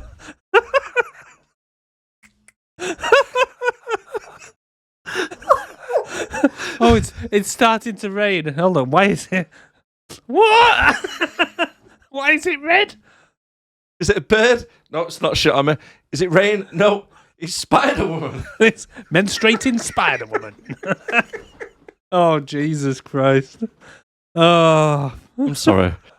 Oh, that's disgusting to think about. Yeah. Oh. I mean, she has extra strings. Extra strings. Oh, fucking hell. Oh, mate, Jesus. But no, she is to be honest, my wife's a bit like that. Not swinging through not swinging through the city menstruating. No. What? Just swing around the house? No. Sprayed. Hannah, I'm sorry, I didn't mean that. What I meant to say was, you can't ask her the same question twice. Yeah. Because you always get the, I've already answered you. Well, I didn't hear your answer. I'm sorry. It's did you let the dog out, love? Sorry, did you let the dog out? Yes, I let the dog out. I've already answered you. All right, well, I didn't hear you. So it's not just because she's can see into the future. Breathe. But yeah, just to reiterate, my wife Women doesn't can be spider swing women. around my house. Dropping. Anyway, let's move on. To the docks, people. Right. This is one of them things, right? You always get wound up about, don't you? Yeah. Right, you know what I'm talking about, don't you? Yeah. Ben walks past. Yep. Go on. Explain. I'm saying yeah, but I don't actually know. Right. Go So on. you always say that on the sixth day, that one person who walks into the room, walks past something, what's happening, doesn't know anything about the situation, but yet knows all the answers for it. Oh, yeah, sorry, yeah. So Ben walks past with someone on a trolley and they go into the ambulance and she just, without any context at all, just goes, check the sternum. And he goes, oh, good call. And walks off and it's like, yeah, you didn't even see that like the sex of that patient. You've not even seen it. You don't even know his name. You don't know anything. They walk behind her. They walk behind her, yeah. Yeah. But then the other thing that's random as hell, right? Yeah. Is why is she just in the middle of the floor, just casually, just giving CPR to some guy, and no one's like giving her a hand. No one even cares. She's just like, oh, I had nothing else to do. I found this guy over here. I'm just gonna press his chest for a bit. The guy's perfectly fine. Yeah. He has his eyes on me, looking around. He's like, what are you doing? I'm He's all right, love. No, stay there. Stay there. She's pressing on his chest, and he's going, help me, tell this woman to stop compressing my chest. Okay, for a medic. Yeah. Right? She's doing CPR on some guy. Yeah. Right? Yeah. And she shows the three girls how to do it later on. Yeah. Because they do it to her later on. Yeah. She doesn't explain the full CPR or does full CPR. Because she doesn't do the breaths. Mm. I think with that, because it's in a film and she's teaching them, I think nowadays they don't teach you to do breaths anymore. They only teach you to do chest compressions. But I thought you needed the air going into it. I'm not sure. I think you just need to make Especially sure the when you're airway's drowning. clear. But I'm pretty sure, I might be wrong. If you're out there, please like, subscribe, comment, leave a comment if you know this. But I think nowadays they only teach chest compressions. They don't teach you to give mouth to mouth anymore. So they changed it. I think so. All right. But if you notice during that scene, rather than actually giving a mouth to mouth, she does get one of them masks with the big pump on, and she does put it over him for a second and then goes back to doing chest compressions. Yeah. But you're right, when she teaches the girl, she doesn't teach mouth to mouth. No. Like I say, I know a lot of them use that pump now instead of actual doing the mouth to mouth thing. You never know who you're going to make out with. You might end up with a coleslaw or something. Coleslaw. Also, jacket potato. Yeah, you might end up with some cabbage. But yeah, so she's working on this guy for no reason. But as soon as he opens his eyes, she goes, we got one over here. Come and get him. I'm done with him now. He's like, fucking hell, I've been in for 10 minutes. Fine. Yeah, thank God he didn't look injured. You know, he did not. No. Like I say, he was probably just there having to lie down because he's just been in a fire, just like, oh, Jesus, I'm knackered. I'm going to lie down here. And she just comes over, he'll do. He's like, get off me, please, stop. But she's too busy looking around, giving orders to people she doesn't know about and having little acid trips. Yeah.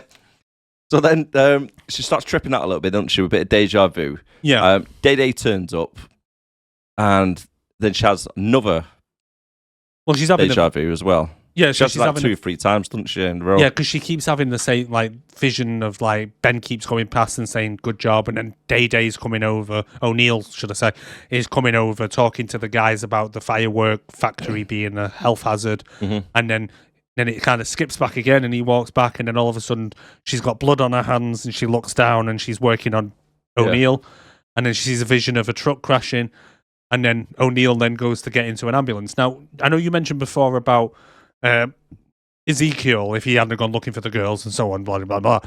But if she hadn't have had that vision, if she hadn't have slowed Day down or O'Neill down by saying, I've got a bad feeling about this, let me drive and all stuff like that and delayed her, then the truck wouldn't have hit him because he would have gone past the junction before the truck comes and hits. So she kills O'Neill. Yeah. Yeah. So there's one man down. Honestly, this is one person I would, one last person in the world I would give these type of superpowers to. Yeah. She doesn't act on anything. She doesn't. It's like, you see the car crash, everything happen. Nick the keys from him. Do something. Yeah. She does literally nothing for it. No. The only thing she saves on this, right, is a pigeon. That's Yeah. the only thing she saves. Yeah. She does. Other than the girls, but... Well, Dave died anyway, we don't know. Yeah. The visions might be bullshit. But anyway, Day dies. O'Neill dies. Then it cuts back now to Ezekiel, who manages to get the God Eye project from the NSA, uploaded the images from his mind. Yeah. So somehow he's managed to get the images from his dream. So he's managed to remember what the girls look like. You get it exactly. Yeah, exactly right on the computer.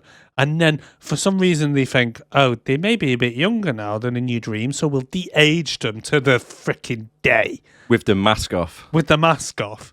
So they look and the hair different. And they look exactly like they do nowadays. And then somehow they're going to pump this into the 2003 NSA system. Yep. And to me, them computers look way too modern.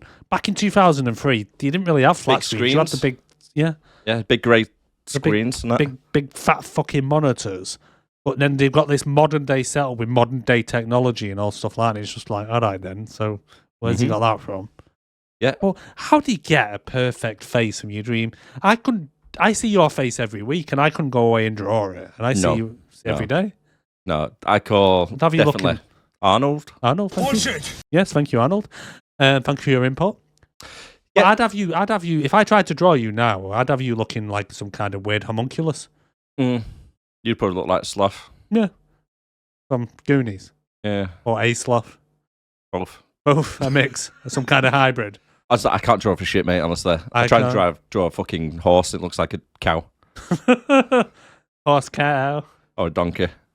It's whatever other people think it is. You just draw the animal and you go, what does this look like to you? They go, oh, it looks like a cow. Yeah, it was a cow, yeah. Yeah, like them splatter things. Yeah. You don't tell them it was a butterfly. What they called them? Rorschach pictures. I can't remember what they are. Yeah. So anyways, so she decides to go to the doctors. Yep. Gets her eyes test, gets scanned, and then it turns out she's in perfect health. So the doctor says, take a week off. I'm going to get psyche involved, dickhead. Mm-hmm. So, yeah. Yeah, go back and watch some black and white movies. Yes. Because we've got copyrights for that. Yeah. Now, I've got a question about this scene. Yeah. So, is it the funeral time? Not so much that. It's about her little vision that she has. Right, okay. So, before we get into that bit then. Yeah. So, she's lying down on the settee. Feeling sorry for herself in her pajamas. Watching black and white Scrooge. Yeah. She is watching Scrooge, isn't she? Yeah. Is this set at Christmas? No, don't think it is. I think it's just like an old film. She can try and say she's an orphan. Oh, right, okay. Yeah. So, Day literally died. Was it that day? Something like that, yeah. Right.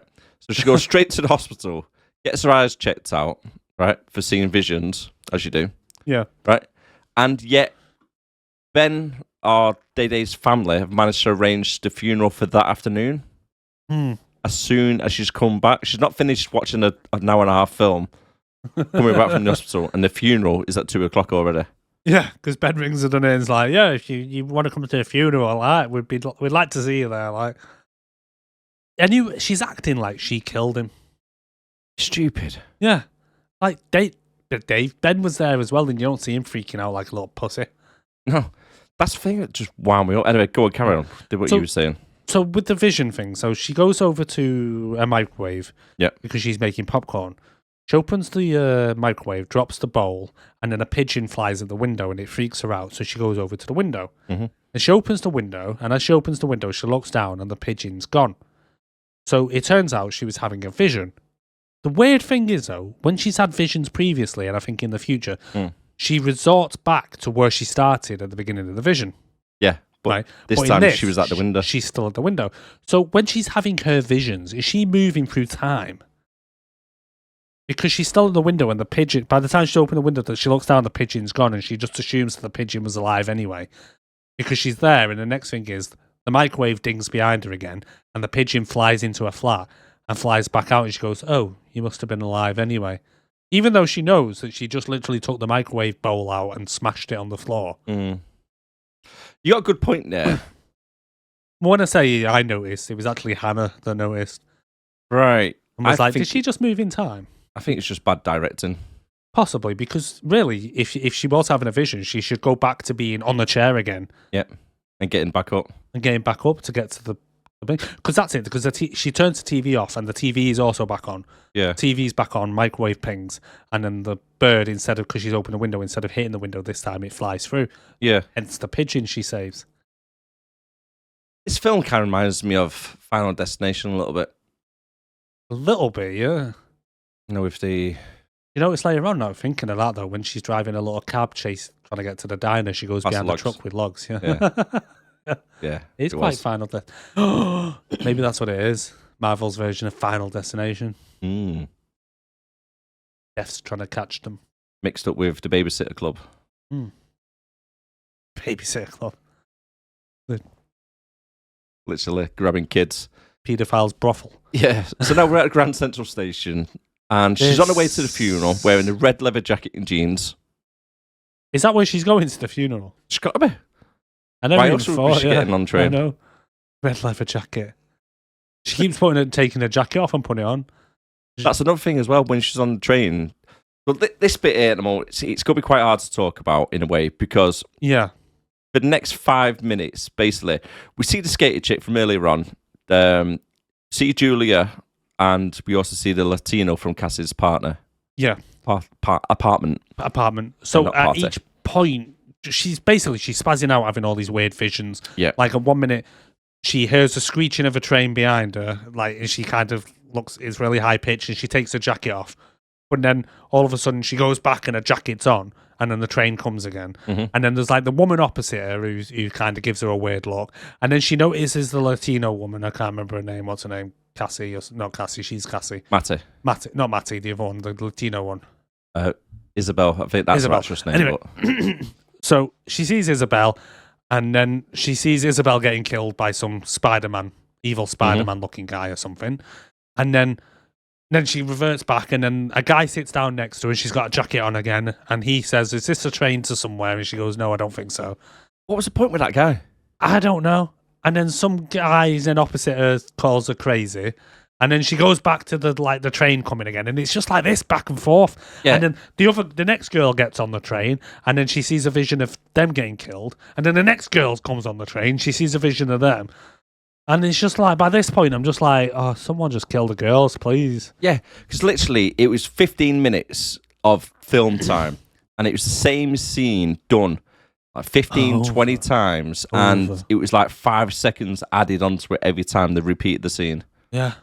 And it was shit. I'm not surprised she's going a bit mental, because if that was the way I see my visions, I'd be going mental as well. I'd be like, I took this jacket off 15 fucking times now. It's like Jean-Claude Jacquetti. Take the jacket on, just put the jacket off. Put the jacket on, put the jacket off.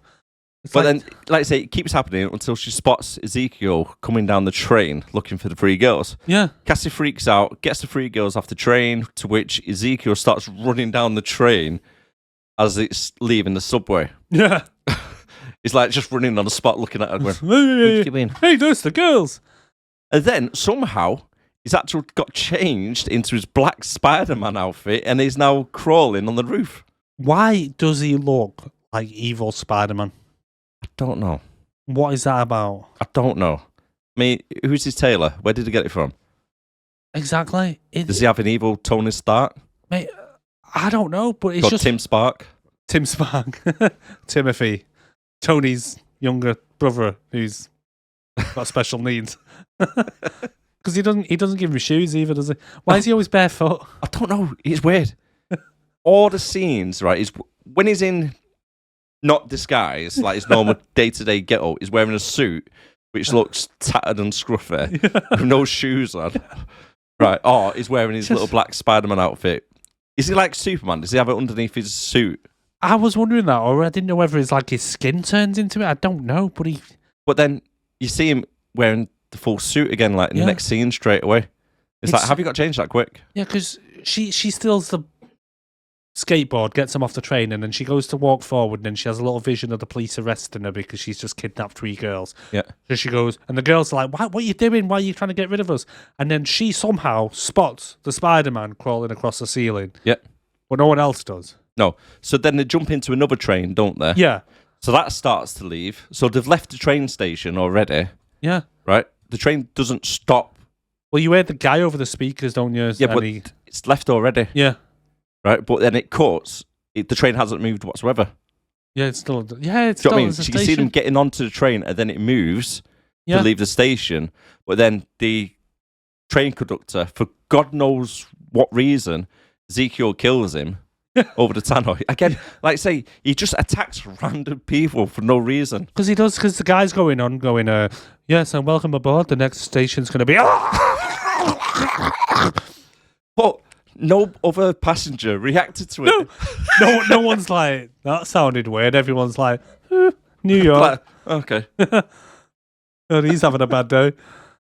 But then they run away again and they go towards the police and then they try to arrest her for some reason. Because I'm pretty sure the police didn't hear Sydney, or whatever her name is. No. When they she didn't shouts, react. help, her being kidnapped. They didn't react. No. They were talking among themselves, so we're back to her. Yeah.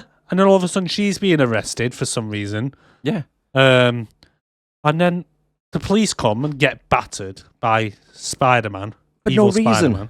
For no reason, yeah. Literally. So I'm trying to describe the scene here in a moment. You got Cassandra, or Cassie, on her knees, getting handcuffed behind her back, but the handcuffs don't actually go onto her. Because as they're about to go onto the wrist, Spider-Man, right, comes flying down, using his web, swinging from the ceiling. Bearing in mind, the ceiling is all like 15 foot tall. Yeah. Right? It's not like the Empire State Building No, swinging it's around, really but not, he yeah. is swinging from one, like coming from one side out the other side of the screen.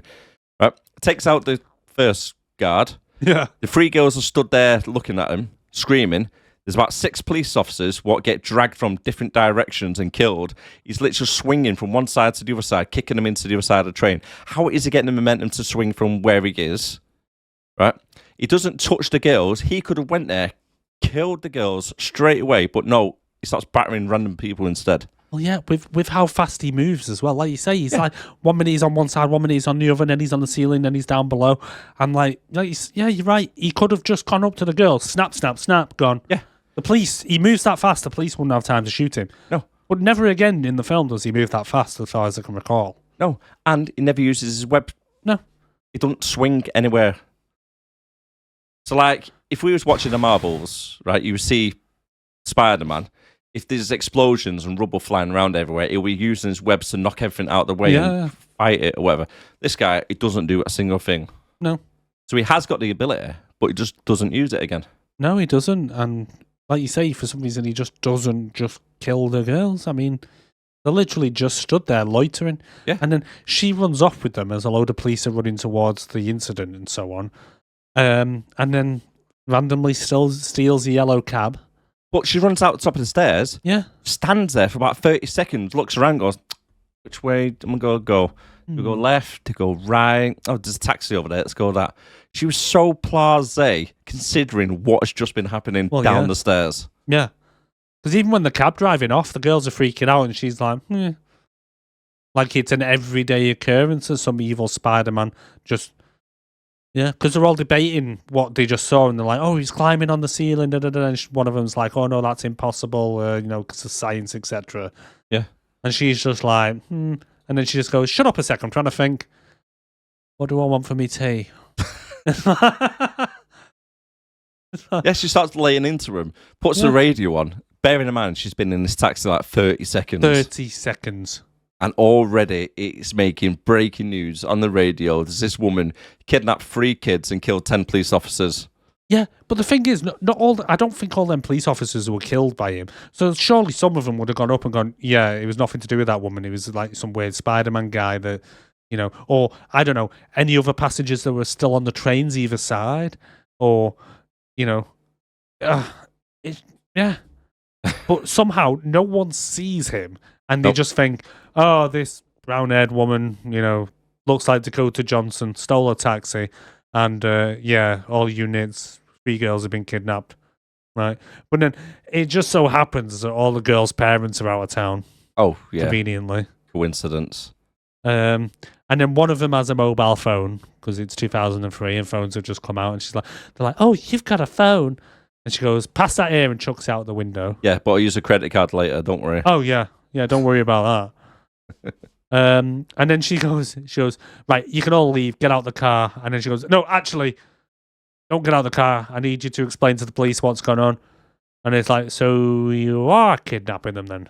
Yeah. And she's like, "It's definitely not a kidnap, guys." And I think one of them goes, "It kind of feels like a kidnap." Kind of feels like we're Kinda kids does. and you're napping us. So, Yeah. So yeah. she kidnaps them and she takes them into the middle of the woods. Now, Yes. normally when a crazy person takes a kid in the woods, they don't want to come back. Yes. The thing is, though, they go to the woods and within like 2 seconds of being there, they've already got a campfire going in the middle of the day for some reason. Like they're about to cook food or they need warmth, even though like they're all walking around the city anyway in like whatever clothes they've got on. They're not exactly cold, but True. for some reason they've got a campfire going. True. They take the jerky out the cab that's open, so they find a pack of jerky that was in the glove box of the cab opened. Surprised we didn't get a can of Pepsi. Yeah, that's a good show. Yeah. All we had was this open thing and 2 cans of Pepsi and some Pepsi Max. Well, yeah, all the why is this guy trying to kill us? And they're like, I don't know, I don't fucking know. And then they realize they all recognize each other, or they all recognize her. I love when she goes, yeah, I can see into the future, like, it's only like 5 seconds or something. And then that one of the girls just throws a fucking rocket to. Yeah, You she didn't was see like, that coming. That was not a bad scene, to be fair. Yeah. And the dialogue's pretty shit for this scene as well. Because as they're discussing to each other about what happened down in the subway. Yeah. So one of the girls, I think it was Julia, goes, no, sorry, it was Matty first. Goes, "Oh, what about the guy who can walk on the ceiling?" The other one goes, "No, he can't. He was just using his hands. It was more like a crawl." Julie goes, "No, it was more like a spider. A spider person." Spider them. Mm. Told you. It's just the way they've done it. It's just so lazy dialogue. And then Cassie just goes, "Oh, do you know what? Mum had a book from 32 years ago in the middle of Peruvian jungle about this tribe. I wonder if it's something to do with that." That would make more sense if she, explained that. But instead, she just goes, "You know what, guys? I'll be back in 3 hours. Stay here." You're like, what? You brought us all the way to the woods and you'll be back in 3 hours. All right, then, yeah. That seems legit. Yeah. But it's just the way they did it, though. It's like Oh, yeah. they were trying to use all the characters involved to do like one line each just to try and describe what was the person. And then The dialogue was shit. But like you say, I actually wrote down it was more like a spider person. But And then the they thing look is- at the camera and wink. yeah, it's like I'm struggling to try. I and think they said describe that the because situation. they can't say the word Spider-Man. I think so. Yeah. So it's like, it's a spider. Don't you dare say, man. Person. Oh, my glasses are fogging up. You got a good point there, mate. You got a good point. They don't actually say Spider-Man or anything. No, do they It's don't. like Spider Person. But the thing is, if you see somebody crawling on their hands and feet as if it's like The Exorcist or some shit, Yeah. right, I won't go, "Oh, it looks like a spider." No, I wouldn't. I'd be like, it looks like a squirrel, man. Yeah, a spider. Has 8 I don't know legs. how you got For a a start. spider. Yeah, something with 8 legs, Yeah. what crawls the way it does, and a guy who's on his basically doing a fucking army crawl on the ceiling. How can you compare them two and get Oh, the no. same? No sense. It doesn't make sense. It was more like chipmunk man. Yeah, I'll say more like a monkey or some shit. It was more like a monkey, yeah. Like, it was spider monkey, maybe. He looked like a baboon. Yeah. So she then decides to leave them for 3 hours to go back to her apartment. As you do. Why didn't she just take him with her?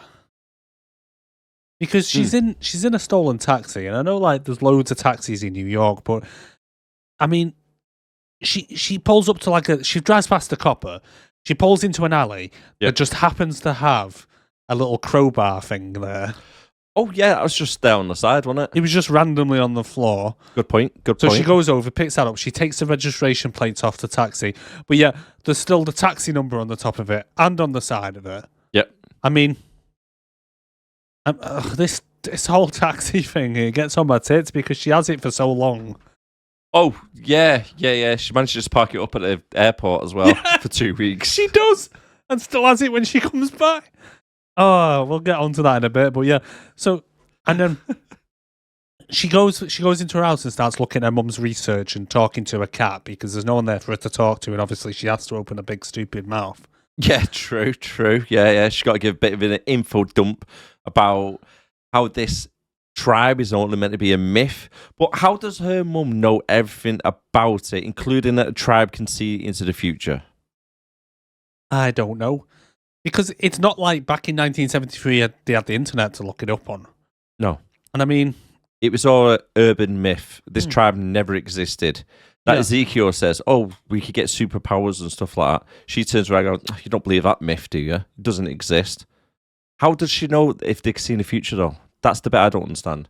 Yeah, you might get myths about people running around the treetops, saving people, and they got superpowers, but you wouldn't know if they'd be able to time travel. Yeah. You wouldn't be able to know if they could jump from one thing to the other. You wouldn't know the psychic type of things.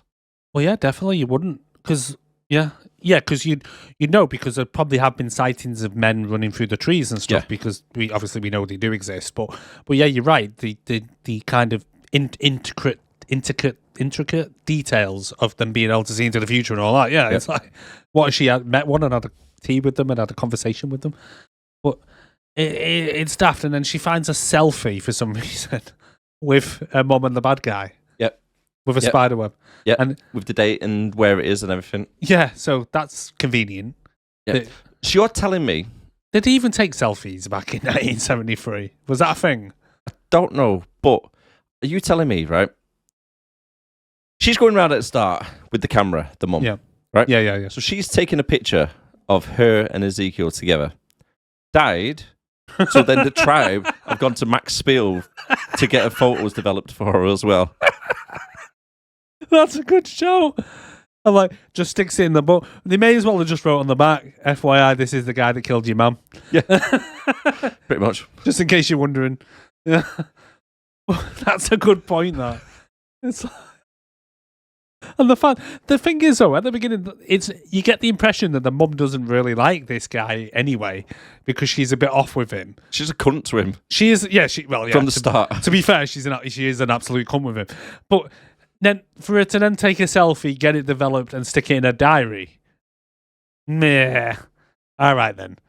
But then she reads that he can climb on trees and up walls and all that shit. So then she tries to climb up a wall. Yeah. It's like it builds up to this moment. The music builds up. She jumps onto the wall and falls back down. I think it's the men that can only do that. Yes, Spider Men. Not that we're allowed to say that word. Copyright. I mean, if we can say it, why can't they? Anyway, we'll get sued next year. We're gonna get an email from Disney. Like, how dare you? Cease and desist order. Yeah, you said Spider-Man, Peter, and May in your in your podcast. Thanks for listening, old Disney. Copyright. We'll put it on YouTube. It'll be copyrighted because we said the word Peter. Yeah. Jesus. Oh, by the way, we're not talking about Peter the person. We're on about the animal organisation. Yes, Peter. PETA. Cover ourselves. Good save. Because we're talking about spiders after all. Yeah. Oh, but then we nip back to the woods and what's her face is hungry again. I don't know the names. What are the names? Matty. Matty's hungry again because for some reason she's always hungry. She's like, "Did you see that diner that we passed down the road? Let's just go wandering through these woods and go and find this diner." Bearing in mind they've never been to these woods, it's like the Blair Witch Project, pitch black, but yet they managed to walk half a mile through the woods in the right direction to appear in the car park. Yep. But they all share... I'm a truck driver by trade. Yeah. Right? This looks more like a trucker diner on the side of like the highway. Yes. Right? Why was it playing Britney Spears? Or Mystique. Yeah, that's a good shout. And it was very clean for a truck stop diner as well. Yeah. Extremely clean. But I don't know why they were playing Britney It's a Spears. brand new set, though, wasn't it? It was. Yeah. Brand new. Just for this. But before they go, though, they all share little sob stories about the families. Yeah. So you got Matty, whose dad's really rich, but he's currently in China doing something about plastic company and polluting the oceans, okay? And then the mum's spending loads of money. You've got Sydney, whose mum is she in a mental ward or something? So she's gone to live with her dad and stepmom who hate her, don't want her there. And then you've got the Latino bird, I can't remember her name, Isabel, is it? Yep. So it turns out that her dad was deported 6 months ago. She's been living in that apartment for 6 months on her own. Rent-free.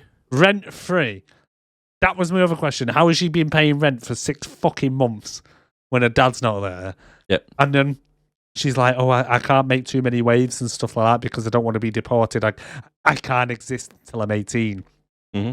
Like, do you not go to school? So you're telling me, right? Exactly, right?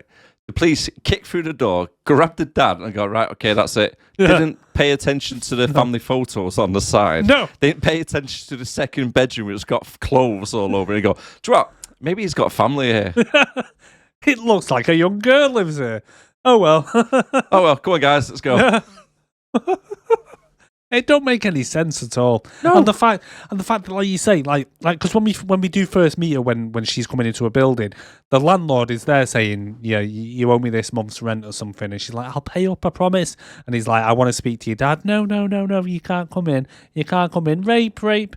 Anyway, so, but yeah, it's I don't like, think she said that. Well, no, she didn't say that, but it's not like she has a job. It's not like she's working. Yeah, how's she getting it? How's she getting money to, Selling Colombian coke. maybe. I think she's selling cocaine. Got contacts. Yeah.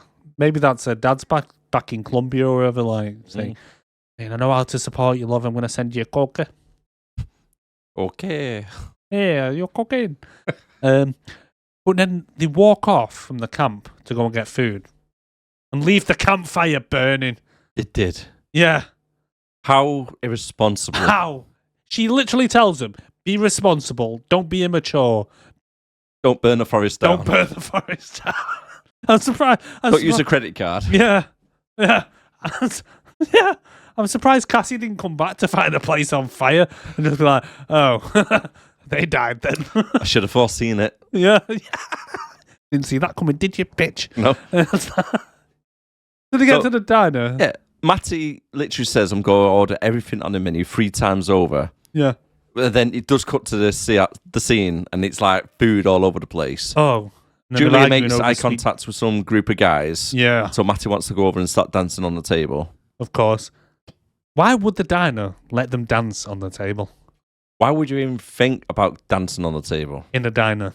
To Britney Spears? In a diner. In a diner. In a diner. After they argue about sweet, sweet cherry pie.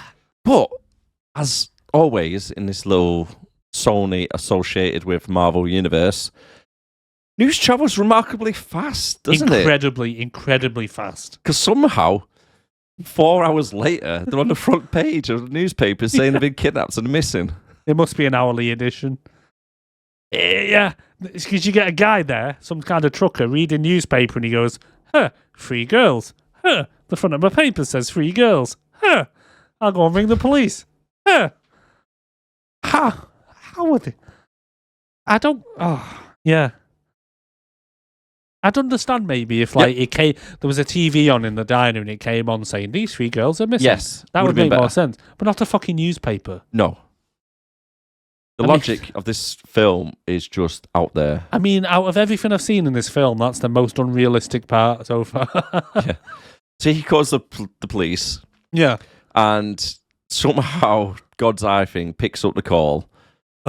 Ezekiel intercepts the phone call, pretends to be a police officer talking like bloody Batman. Again, not wearing any shoes. Well, is he talking to the police dispatcher? Because he goes, oh, this is officer. Blah, blah, blah, blah, blah, blah. But when he's talking, his voice is literally sounds like he goes, I'm the police officer. There's nobody here. They don't need to send any backup. Cancel the call. It's me. Yeah, I'm over here. 10:40. That's how he sounds. Sounds like a Muppet. Oh, yeah. Then he drives off in his Corvette. Ugh. Back of the woods, she arrives to find they burn the place down. Goes home, film over. I wish. And then she follows them to the diner somehow. Yep. Sees through the window, they're dancing on tables, giving little lap dances to all of them. And she's like, fuck me, I'm your madam. You're supposed to be getting... I hope you're getting fucking paid for this. Where's my cut? Yeah. Talking about that little bit, though. Yeah. Right, because like you say, she turns back up to the woods. Right? Yeah. The girl's not there. Right? Native American Indians were professionals at tracking. Oh, yeah. They couldn't do it in the dark through the woods. No. She can. Just from following the direction the pack of jerky was on the floor after I must add, she moans about her dad going to China for a plastic company and polluting the oceans because she's an eco warrior. This bitch then proceeds to drop the crisp packet in the middle of the forest. Well, lit fire. Yeah, while I lit fire. So she wanders off in the direction. Somehow manages to get there in 2 minutes. Yes, very quick because the song Britney Spears' "Toxic" is playing. Yes. So she gets from there because the radio happened to be on the side. Yeah. Playing. And gets to the diner, still playing. Yep. And then she walks in, giving lap dances. Mm-hmm. She gets pissed off because she's not had her cut yet. And then the evil Spider-Man comes in to kills them all. Again, just before he starts killing everybody, right? For no reason whatsoever, no reason. There's a couple just eating their meal, minding their own business. Spider-Man jumps on the table, beats the shit out of him, and then goes to the girls. He does, yeah. For no reason. For no reason. What? For no reason. They're there eating the fucking hot dog with chili con carne on it, and they get their head smashed against the window for no reason and killed. And then he goes for the girls. Maybe he did. Maybe they just made an horrible comment about his suit. But this is what I'm on about. This Ezekiel has got issues. He's nuts. Right? The two people in the Amazon jungle, no reason. No. The train conductor, no reason. The people enjoying their meal after a hard day's graft, no reason. Oh, mate. I've got no explanation for it in the slightest. I don't know why he's done it. It's just, But as you said, he kills the girls. He gets Julia, which is pretty cool. Snaps her neck on the side of a chair. Oh, yeah. Just snaps her neck. Picks Matty up, poisons her, strangles her, throws her aside. Doesn't kill Isabel. No. But stabs Madam Webb. Oh, I love that scene. Damn, she survived. Yeah. Turns out it was all a fucking vision. And then she hears on the radio in the car, in the taxi, Britney Spears' Toxic coming on, and she goes, maybe I've got time. So for some reason, she takes the cab to go and pick them up. Which is longer. And somehow takes 10 minutes longer than it does just to walk through the forest. And why was the song cutting out? I don't know. It was like a Final Destination thing, when something's about to go wrong. Right it's by like she was by that. It's talking like, I'm toxic, toxic, like cutting on and off all the time, like static really bad. What's that about? It's when she was near that log truck. It was a sign. I think it's something to do with Ezekiel. You reckon? I think he gives off magnetic powers. Because when he's in train earlier on, for some reason, the train cart started flickering the lights. Flickering lights, yeah. Good shout. No other person reacted to it, but it was happening. No, that's a good shout, actually, because he has every other power for some reason. Mm. I mean, pick a power. I'm surprised he didn't fly. Mm. But then, yeah, so...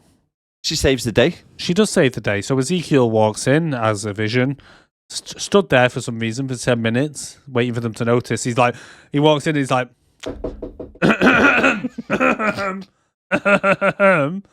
And that's when the couple in the booth go, do you want to keep it down, mate? We're trying to eat our hot dog here. And they're like, you cheeky bastards. That's why he got them, wasn't it? Yeah. Well, shush me. Don't you shush me. And then she just plows a cab straight through the diner, no disregard for any other people that may be sat there eating the food. Oh, yeah, the waitress, she was walking away and just got flattened by the taxi. Just, yeah. Because this isn't the first, people that die on behalf of these girls, is it? Oh no, No. no, there's quite a few later. Yeah.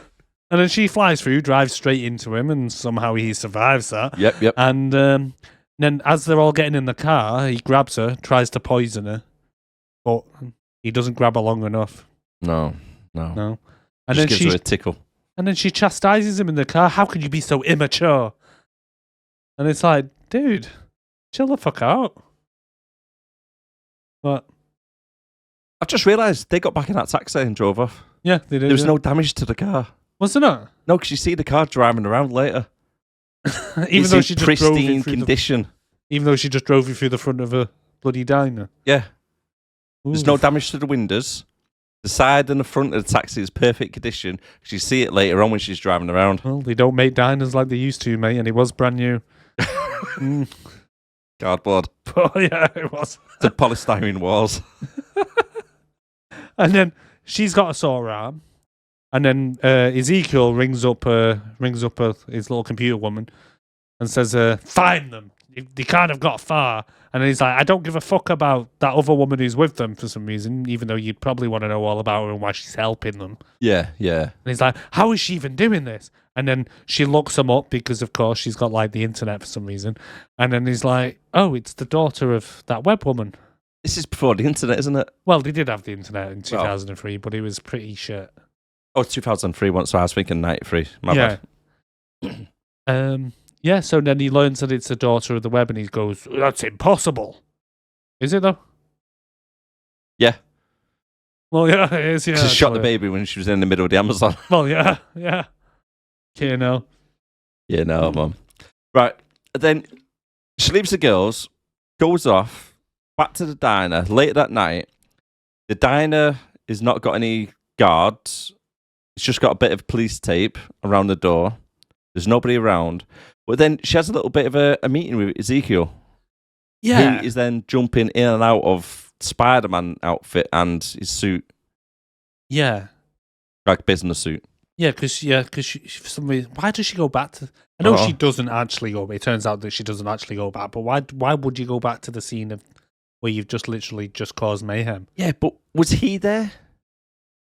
I don't know. I It's think like they they're were kind both of in front of each other, weren't they, talking? I think they were kind of. It was weird. I think they were kind of interacting within kind of a dream state almost, because she takes him to a motel, doesn't she? And then she like leaves and goes there, but then it suddenly shoots back and she's waking up in the motel. Yeah. After he's had this little chat with her, but he's like, "I want your women. Don't want to pay for them." And she's like, "You're gonna have to pay. You're gonna have to pay for each one of them." And he's like, "No. I want them for free. I've seen it in my dream. They're really good, and I don't pay for them, and I've seen it." And she's like, No. This is my brothel. You know, you're a Spider-Man and all that, but you're still going to have to pay for it. That's it. It's 50 Shades of Webb. 50 Shades. 50 Shades. Did you notice she was sleeping in a leather jacket still? Yeah, she loves that leather jacket, doesn't she? She woke up in it. She's always wearing it. But then, when they're at the motel, the kids tell her about how the parents are all twats and stuff like that. Yep. And then she's like, "Well, I could do you one better. I was a foster kid. I win." Like, all right, it's not a fucking competition, love.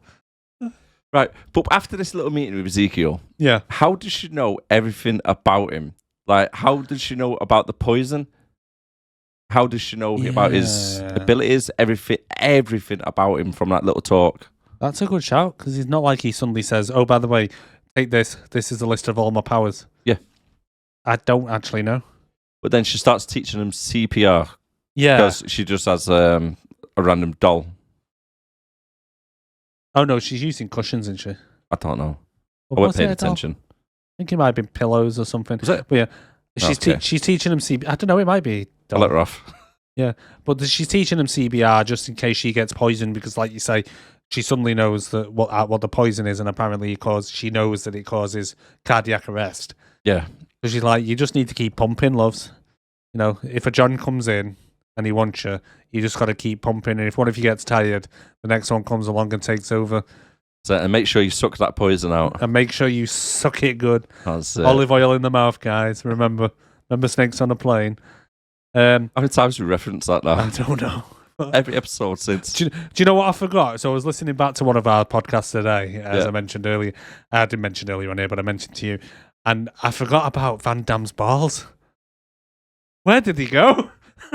What do you mean? Van Damme, when he does the splits, where do his balls go? I went on for that for about 20 podcasts. Oh, yeah, you stopped doing that, didn't you? And then I completely forgot. I moved on to Megan Fox. She thought... So now it's olive oil in the mouth if you get if you need to suck something off someone. No, it's just Olive oil. Dakota and the Venom. Yes, it is. And then she tries to give one of them a high five, and they're like, "Oh, not cool." And then this is a really cheesy line. Speaking of cheesy lines, Go on. So what's the one with the afro called again? Matty. so every Matty single goes, time you reference it, you go, "What's her name?" I can't remember any of the names. Mate, you do the research, right? You're part of the research at start. I do the vitals, you do the actors. You say research, I just literally just copy and paste from IMDb and don't look at it Pretty much. until I have to read it out on the screen. That's why I can never pronounce anyone's name. Yeah, that's true. Yeah, anyway, so Go on. she goes to her. They praise her for being a good teacher. And then she goes, "I've never said that before. You're a good teacher." And it's like, all right then, do you want to just start licking a clit right now or what? But later on as well, when they keep going, "Oh, now you're showing off." Yeah, driving. Yeah. It reminds me of, like, I don't know, a seagull film. Yeah. When every 5 minutes is in his Every contract, 5 someone has minutes. to mention that he's some kind of demigod. Now, it cuts over now to the next scene. Well, she shows him a picture of the mum and the evil dude. Oh, yeah. Goes, "Check out this selfie that my mum took. She knew him." And then she tells him about the tribe in the Amazon, and they have powers like that. And then she's like, "By the way, I'm leaving to go to Peru. Yeah. This is my friend Ben. He makes rice for a living." So he's babysitting now, isn't he? For the next 2 weeks, by the way. For the next fucking 2 weeks. 2 weeks. So how did she manage to leave the country? I don't know, mate, but we get a smash cut of the plane, landing in Peru, and then Cassie's taking number 25 bus route to the village where legendary people live. Yes. And she's somehow managing to track where her mum was using photos that are 30 years old. Yep. So 30 years old in the jungle, and she finds the same tree on the exact same angle it was taken. Yes. I hate to break it to you guys, but trees and plants tend to grow. Yep. Or get cut down in the Amazon. The thing is, right, the thing about this whole thing is she's walking through the Amazon fucking rainforest. Yep. Like she's just in the local park. Yes. She's got no supplies or anything. She's just got a few pieces of paper and she's going, "Oh, that tree looks similar. That tree looks similar." I'm like, "You're in a fucking rainforest, love." Yeah. It's like, have you not packed any food, water, anything? You know, do you even know who you are? People get lost in there for months. Yeah, literally. I've seen programs and listened to. I think I listened to like a Joe Rogan podcast once, and there was a guy saying that you can walk 5 steps off a trail and get lost. Yeah, it's that dense and everything like that. You know, there's people that have just gone for the quick piss and then completely got turned around, not realised where they were, and they didn't realise the trail was literally 5 steps away, and they walked off in the wrong direction, thinking they were trying to head back to it. Yeah, that's how bad it is. But she's just walking around like she's just in Central Park, looking for the local fountain or something. I don't know. But she finds it far too easy. She does. Then the guy happens to be behind us, like, "Oh, I've been waiting 35 years for you to repair." Time do you fucking call this, love? You think he goes there every day just in case, or do you think he just smell her? Smell the jizz from 50. Like, she's back. I can smell the perfume of salt and grey. Salt and grey. This bird's into bondage. Oh, yes. Yeah, I can smell the leather. It's there. Smell the leather. But yeah, so the dude who like literally delivered her finds her and takes her back to the little love cave. Yep. And then they know all about Ezekiel too. Yeah. Like everything about him. Because he's part of the World Wide Web, innit? I like that. I like it. Literally. But then he goes, "Do you trust me?" And she goes, "Do I kind of have a choice?" And then he kind of hits her and hits her soul out of her. Mate, she does, right? That guy does to her, right, a Doctor Strange trick. Yes. That's what I was about to say. The bald-headed chick. Because by the end of this Bruce film, out. she's basically a mix of Professor X. Yeah. Doctor Strange. Well, his teacher, Yeah. the bald-headed bird. Yeah. Baldy McGee. I can't remember what her name is. But yeah, so he pushes her soul into the water, and then she goes back in time to see her mum. So she sees her mum getting shot. This is stupid as well, right? Because it's the exact same footage that we seen at the start. Yeah. That's just lazy. Yeah, It's lazy. Really is. Like, that director should have said, right, okay, whilst we're here doing this scene, what we're going to do, film it from a different angle, so then it looks like a POV shot maybe, so you've seen it through your mum's eyes. That would have been better. Well, yeah. No, it would have they made just more get sense. the footage from earlier, copy it, edit, paste, done. Because he says to her, your web or something goes back further than when you were born. So basically, as soon as she was conceived, she can go back to see. So wouldn't she get the point of view from being in the womb? So wouldn't she just be like cold and heard everything outside going, spider? Bright light. Yeah, just see, and then when she's being born, just the bright light coming out. Hold on, what's going on here? No! Like, look who's talking. Yeah. Just little sperm cells flying around the mum's body. Imagine. She goes back a bit too far and gets spunked out of her dad. You're just a twinkle in your dad's eye. Just still in his ball sack floating around, just like, oh shit, I've got to... It's like, I'm up, it's inside the womb this time. Not the bed sheet. Oh, Jesus. But then the she other goes brother back and to see sisters herself. ended up on the face. Hey? I said her other brother and sisters ended up on the face. I know, yeah. On the tits. Or flung across the room, Spider-Man style. Spiderweb. You ended up on the bedroom wall. But sees herself being born and her mum dying. And then she sees her mum in a doctor's office learning that the baby has this rare illness. Yep. That I did see in some trivia notes that apparently they can't diagnose that type of illness as a baby or something. Anyway. But then I'm thinking, right, so was the mum like a doctor who researches spiders? I don't think so. Before she got pregnant, because she's heavily pregnant. She's in the doctor's office and the doctor says, yeah, your baby's got this disease. There's fuck all we can do. And she basically says, well, I read in like National Geographic that there's like spiders in the Amazon that can like heal anything and shit. You know what? I might just go there. What? And she's like, I don't think you should fly in your condition. No. I'm going to the Amazon. Fuck it. So I'll give her the benefit of the doubt that she was like kind of a professor or something beforehand, like had a doctor in it. But to me, it just kind of sounds like, obviously we didn't have the internet, but it's like, oh, I read this article in the newspaper about this potential spider. Fuck it, I'm going there in a bit. Just imagine she wasn't. Like, she was on a dole or some shit like that. She goes over to like the university, is knocking on the door. Hi, okay, yeah, I've got a project over in the Amazon. Okay, what is it? Well, I'm kind of pregnant. It's got a disease, and it's this like legendary spider that doesn't really exist. No one's ever seen it or anything. But can I have like £500,000 to go down there with a full kit and loads of team to come with me? Yeah, here's your check. Here's your check. It probably would have more gone like. Moly. I didn't even notice it, mate. I can't talk. I've got a big fucking one here. Anyway, how did she get the funding? How did she get who's funding her? Yep. But then somehow Cassie ends up cuddling her as well. Yeah, because she's like, "Oh, Mum, I didn't realise you went there to save me." Oh, and then her mum notices her. I'm sorry, I've been slagging you off all these years. And then the mum's like, "You what? Hello, what? The fuck do you say, you ungrateful bitch?" And then how does she hug her mum? But then when she comes back to the cave of love, the hot tub, she's not like on there with her soul missing. She's now down by the water with her hand in the water. Yep. And she pulls her hand out, and then this line pissed me off. Go on. Because instead of like in a Spider-Man film, they say, with great power becomes great responsibility. He goes, when you take on the responsibility, great power will come. And on my notes, literally next to it, I've just wrote, fuck off! Just twisted it that little bit. Oh. I bet they had a legal team, when they're writing that bit. Right, can we pull it like this? No, it sounds too familiar. what about this? Like brainstorming it between 10 of them. We have to use the words responsibility and power. Would we have to rearrange the order?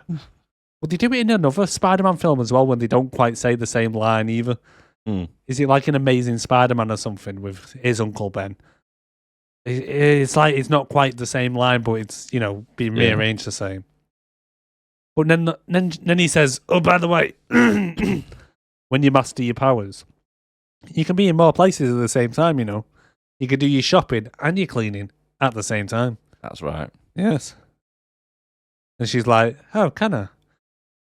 That's nice." Kind of useless, though, isn't it? It's a bit useless, yeah. As we see later on. Especially the way she uses it. Yeah.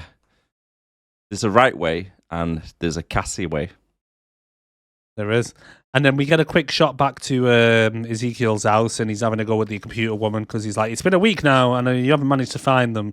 If you don't find them, I'm going to kill you, by the way. Just an FYI. It was in your contract." Do you know... Did he ever think to maybe just go out and look for her? Do you think the director said to him, like, pretend that you're playing Batman? Maybe. Because if you think about the character, Ezekiel, right? He's a rich millionaire. Yeah. Right? Always running around in the middle of the night with daft accents and is paranoid. Yeah. Always trying to get revenge. I want revenge. Why is he talking like this all the time? I know. Really annoying. I'm Mexican Batman. Arriba, arriba! But no, it's daft, and she's like, if I was there, I'd have been like, "Look, you've got the superpowers. You can literally climb on walls.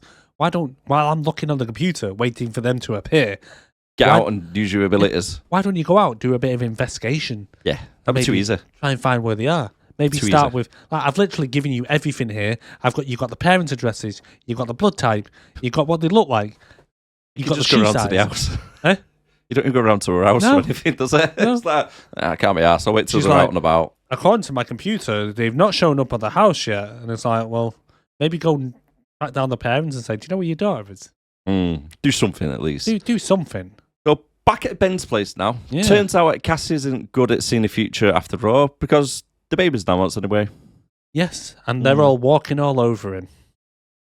I mean, Poor Ben. to be fair, I feel sorry. He's in a house with like 3 teenage girls, a pregnant woman who's about to drop. I mean, poor bastard. That must have been a week from hell, Yeah. or 2 weeks from hell.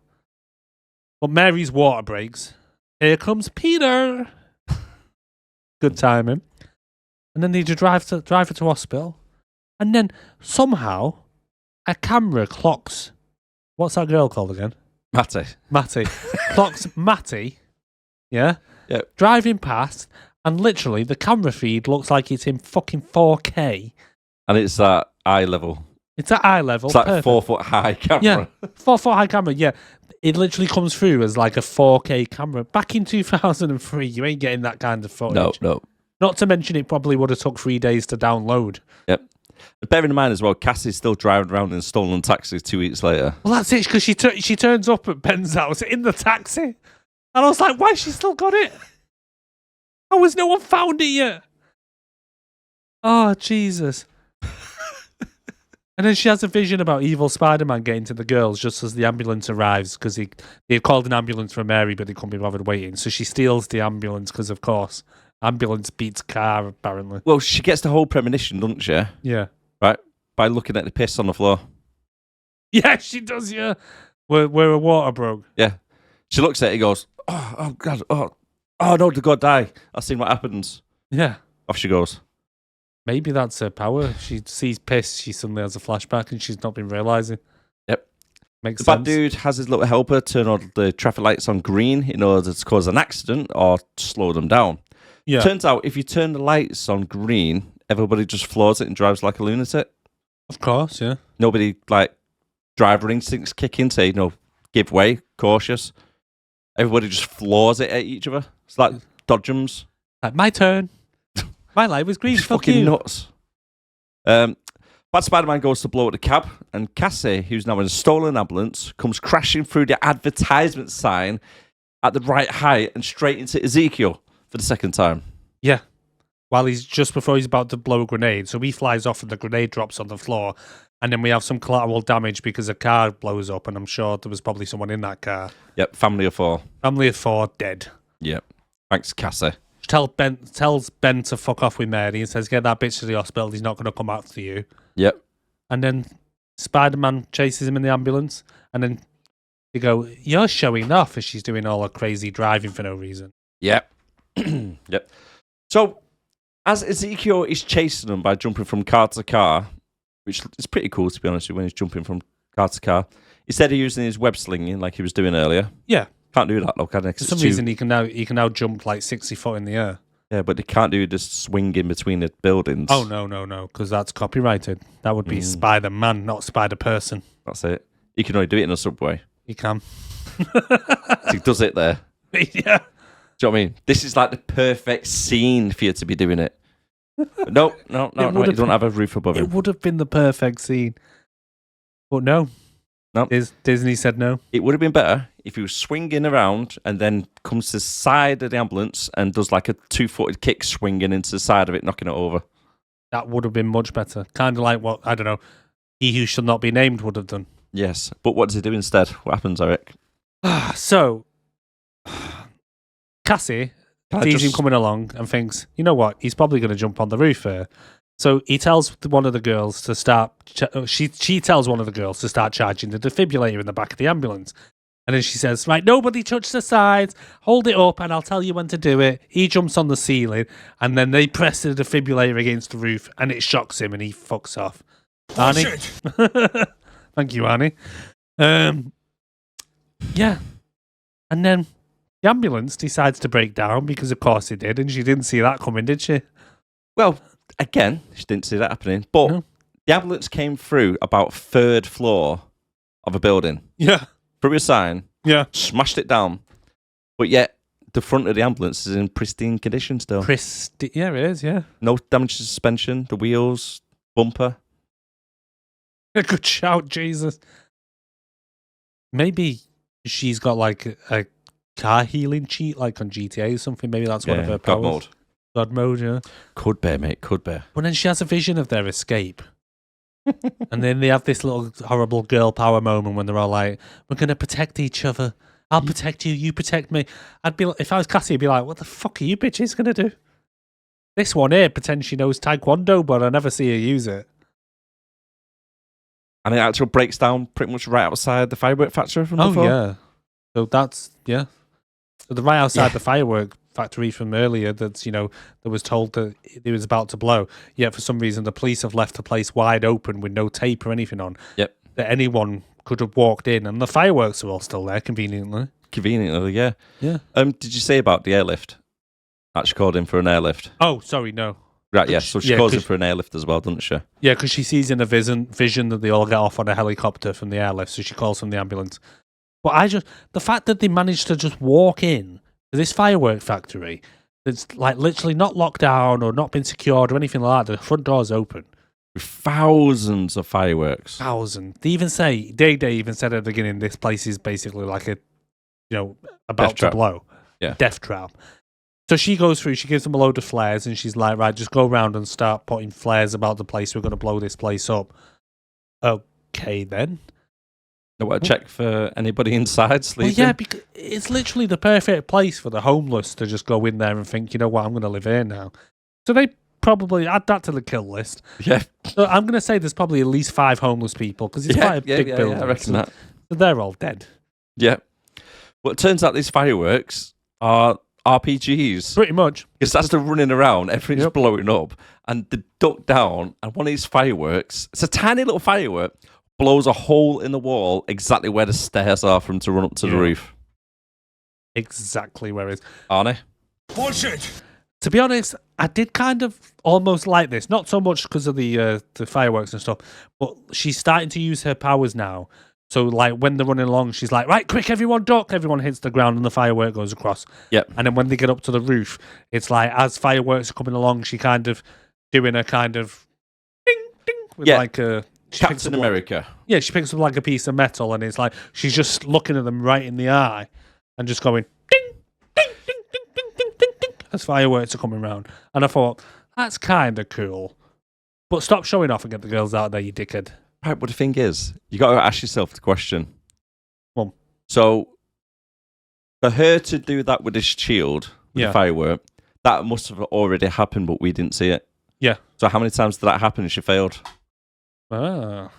The shield could have got ding, right there. Oh, shit, it's blew someone up. No, a bit like Day After Tomorrow. Oh, yeah. Where she's trying to save Tom Cruise. Yeah. And he keeps dying. Oh, you mean... What's it called? Oh. Live, Die, Kill. What's it called? Fucking... That film. Yeah. But you know what I'm on about, Emily Blunt, innit? Yeah. Where she keeps doing it, but she's got to remember the sequence of it. Yeah. I wonder if it was like that. Probably. Because I'm like, fuck, hit me head. You're right, though. Look, she's dead. Right, okay, let's do it again. Ding, ding, ding, ding. I know what you mean, because it makes you wonder how many times has she watched them die, like you say. So it's like, oh, Julie just got smashed in the face, so I need to do that. Oh, the other one, I can't remember the name. She just got smashed in the face. Her afro's on fire. Did you notice the big Pepsi Cola sign, though? Sponsorship. I did, when you mentioned it. Yeah. Why is there a big Pepsi sign for a firework factory? I don't know. Because they paid for the fireworks. But then the helicopter comes, and I hate the voice the helicopter guy uses. Oh, yeah, it's not his... It's like, make your way to the south side. And it's like, we can't land. Get yourself to higher ground. It's like Judge Dredd's flying. It is. I am the law. I am the law. But so then the pilot tells them it's not safe to land. Get up safe. Oh, girls, do you mind just climbing on a neon sign for me to get on? As if they're going to do that. No. Do that big flimsy piece of metal, which is like, can't hold your weight. Can you climb up on top of there for us, please? Because we can't land. Jump to us. But yeah, Cassie gets then the helicopter gets killed. blown up, yeah. So the helicopter pilots get killed up, so there's two more to the list. All this to say free girls. All this to say free girls. Lots of innocence. Yes. So Cassie then gets strangled as the black girl's... What's her name again? Yep. I put a name as well. Matty. Ezekiel now takes over from the stuntman because his mask's removed. Yes. Because when he's doing all the action stuff, he's got his mask up. But when it's him doing a one-on-one, he takes the mask off. Well, he's finished for the day. Yeah. So, yeah, you can leave now. So, Matty slides down to try and save her, like on a skateboard. Well, it's lucky she showed us the skateboard skills because now she does a 1,500-point grind. Yeah. Bit like Tony Hawk's. Yeah, she definitely got good points there. To what? Get punched? Yeah. She slides down. Literally, he just goes, boof. But they each have a go. One at a time, they come to him and he's like, I punch you, she's then dangling from somewhere. The other one comes, he punches them, she's now dangling from somewhere. The other one comes along, punches them, and then she now dangles somewhere. Yeah. But the thing what really annoyed me about it, before they attacked it, right, they give the Ezekiel a heads up. Instead of like trying and get him by surprise, Mate jumps down, sliding towards him, so he just picks her up, throws her out of the way, right? Yeah. Isabel throws something at him. He just throws it near her. She just stumbles and falls down the actual thing. You see, right? And then Julia shouts Cassie running at Ezekiel with her head down. She's like running like that. Cassie! It's like looking down with your eyes closed. To be honest, right, at this point, I thought, because earlier on in the film, Julia mentions that she knows Taekwondo, I thought that we were maybe going to get a little bit of her kicking his ass for a little minute. No. You don't? No. She runs at him with head down. Yeah. He may as well have just put his hand out on her head and gone, what are you doing? But instead, he throws her, and then each one of the girls now is dangling from somewhere, and it's like, what? Wouldn't it have been better when Matty was sliding down at him, instead of just pushing her out of the way, snap her neck? Well, yeah. Job done. Well, yeah. He's really bad at killing children. Really bad. Yeah. I mean, surely it can't be this hard to kill some kids.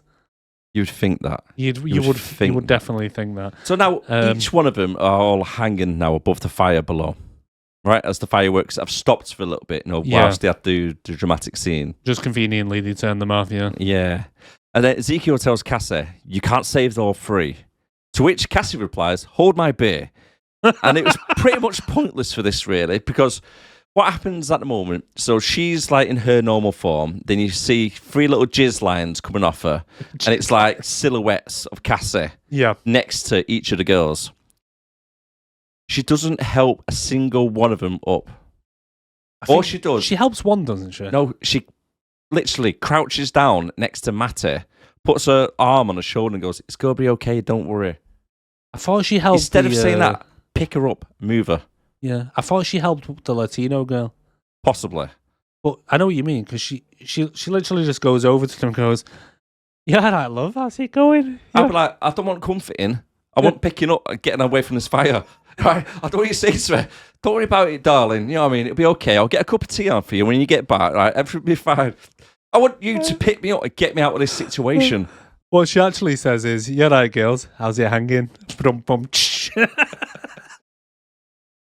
But no, Ezekiel just goes, shrugs, and just punches her in the gut. And then the magic trick stops straight away. So her power is pointless because she is vulnerable while she's doing that. Yeah. It would have been better, right, if she helps everybody up and then there was like 4 or 5 of her, a bit like a Doctor Strange trick, where there's like 5 or 6 of them. He's punching, he doesn't know which one's her, and they have a little fight. No. Don't happen. That's kind of what I was going to say. I was going to say, if she made 3, why didn't she make a 4th one to come up behind him and kind of snap his neck or hit him or do something? They could have done so much more with it. And then this last bit kind of drove me mad a bit, because now it's lazy. She's just walking along the sign. She has a little vision that one of the sign letters is going to fall off. So she's kind of walking slowly. And then for some reason, instead of continuing with his goal through the whole film and continuing the girls, continue trying to kill the girls, he now decides he's going to try and kill her, but not do it quickly or move quickly like he's done before, or swing or anything like that. Just casually walk slowly towards her. Very, very slowly. Very slowly. Very slowly. Just walking towards her going, "I'm going to kill you now." And it was just by pure luck that a piece of metal hit him. Piece of metal hits him, traps him for a second, and then she goes, "It was never the girls you wanted. It was me," or some bollocks like that. And he's like, No. It was the girls. Yeah. And it's like, and she's like, "Well, you're not having them unless you paid for them, so, you know, you dickhead." And then he falls down and gets crushed by the letter P off the Pepsi sign. So this death is brought to you by the letter P. Yeah. It doesn't actually make sense, this. Right, because he is literally 2 foot away from Cassie. Yeah. He gets pinned down by all the metal. Yep. And then the platform tips over. He falls off. 5 or 6 seconds, lands, sign falls, crushes him. Cassie, at this point, is still upright, perfectly fine. Yeah. Why didn't she fall at the same time? Yeah, good show. But then she does fall. But instead of landing on the concrete like he was, somehow she flies 30 feet into the water. The thing is, though, as well, is that so far in this film, he's been ploughed into by a taxi, ploughed into by an ambulance, survived both of them. He can jump 60 foot in the air and land fine, yet he can't survive like a 70-foot fall with neon sign. With a letter neon P landing on top of him. So what is like the letter P is kryptonite? Or something? Is that oh no, the only thing that can kill me, the letter P. The P for Peter. Oh, we can't say that shit. Oh yeah. I mean, how does that kill him? Like everything we've seen through this is literally like when he was chasing the ambulance, he was jumping higher than he fell. Yeah, that's a good point. And like I say, he's had 2 vehicles plow into him. It's just lazy writing. Yeah. It's like, say, me and you just come up with a far better ending. Yeah. Right? Have her do a little Doctor Strange trick, 10 of them, fighting, he doesn't know which one's which, and then she defeats him. Yeah. Would have been better. Gets all webby and whatnot. Yeah, but I say just falling from a fucking 3-story building and having a neon sign kill him. Come on. It is stupid. But then she falls off into the water. This is another thing that real pissed me off, right? Because she's falling in the water. She's sinking down into the water, right? But she's awake. Yes. Why is she not trying to move? Why is she not trying to swim or do anything? She's just literally sinking down. A firework comes down, grazes her face, and then she goes, ah! like that. Yeah. Right? So she's awake, right? The firework hit her in the face. Somehow, Julia has got off the roof, down 3 floors, picked her out the water. The other 2 girls are already there waiting for her. So how have they got off the roof so quick when it's all burning down and if it's blowing up? Gets her onto the side. Fireworks have all stopped going off now. And start doing the CPR they learned before. Bring her back up. She's got a bit of a dodgy eyes now. Yeah, she has got dodgy eyes. Right. So, yeah. So it turns out she's blind. So it turns out she's blind. But not only is she blind, she's somehow paralyzed from that fall into the water. It's ridiculous. How? It is stupid. Like, Look at Tom Daly. Yeah. He's dived off his boards higher than what that building was. Yeah. Look at Jason Statham. Yeah. Somehow he did it. Yeah. But then they're at the hospital and Peters, or he who shall not be named, is born. Yep. And it turns out she's, like I say, blind and crippled. But what do they tell the police about what's happened? Because as far as the police are aware, they've been kidnapped now for like 2 weeks. Right? She's still wanted. She's technically still wanted, but like no police are coming there. So all I can think of is that the kids and Uncle Ben and possibly Mary have somehow told the police what's happened. What exactly do you think they told them? Why was you at the scene of the firework factory? Stuff like this, like, it always does me in with films. You know what I mean? Because it's like, all is it's like forgiven. the law doesn't exist, doesn't it? Yeah. It's like, it's like you could go around killing somebody, but hey, share a beer with somebody and that's it, done. Oh, it's all a misunderstanding. No, love. Even though you didn't kidnap or anything like that, you were wanted for 2 weeks and never turned yourself in. And bear in mind, you killed 2 pilots. Yeah. Not to mention, Uncle Ben, not only did you take the kids in, but you also abetted a known fugitive. Mm-hmm. You helped them. So there's him getting Arson. Yeah. Stealing a cab and driving it round for 2 weeks. Hijacking a plane to go Peru. Yeah. I mean, smuggling drugs back into the country. Yeah. Do you know what I mean? But everything, all's forgiven. That's it. No consequences. But I do like that bit where when they say, oh, the baby was born and Ben's loving being an uncle, all the fun and none of the responsibility. And she goes, that's what he thinks. Yeah, he's going to be dead soon. Yeah. Well, Peter's parents are going to be dead, and then he's going to die later on. So she's seeing all that. Maybe I don't know, give him a heads up. Yeah, she doesn't do anything. And then they have this bonding moment, even though they've only known. I know. Obviously, it's been a couple of weeks because she was away, but they've only known each other like a day, really. They're all still wearing the same clothes as well for 2 weeks. A good shot. But then the nurse comes in and goes, "You all immediate family?" And she goes, "Yes, these are my girls. These are my hoes, bitch." And then back home, Cassie's got a new, really annoying party trick. Every time somebody sneezes, she goes, "Bless you," before the sneeze. Well, yeah, that pissed me off. That. Stop it! Just stop it! Right? Just stay over there. I know you can see the future. You don't have to tell me every time I go sneeze. Yeah. Just shut up. Stay over there in the corner with your little ski goggles on, right? Doing Professor X scooting up and down a fucking corridor. She looks ridiculous. Just stay over there. She's in a Professor X style fucking wheelchair with sunglasses on, staring out the windows. Oh, fuck off! But no, the girls come back and are like, "Oh, you got takeout," and she goes, "Oh, Kung Pao chicken, perfect." And then she goes, "How did you know that? Hello, were you involved in this fucking film?" How do you think she knew? But it must be annoying though, like you say. Like, do you think she even goes, "Oh, by the way, girls, 1 o'clock today, you're gonna need a shit. Remember to pack toilet roll." She will. She's that annoying person. Yeah. She will be doing it. You're due on at 3 o'clock today. Take some tampons with you. And you are synchronized. Yeah. But then she has a future vision of them being fucking spider girls. Did you notice she was like hovering behind them? Oh. Like floating. Was she floating? Was she? Yeah. I know she had that stupid fucking visor thing on. Big sunglasses. It's stupid, that. How did he all get the powers? Did he go? Are they going to go to his apartment to get that spider, or is she going to take him to the Amazon and take him to the moon pool? No, because the guy's dead. His apartment's been sold. Everything's gone. It's daft, but It's the end of the film now, but that pissed me off. It would have been so much better if the film was about these three getting their powers, not about Cassie, but these three and how they got their powers.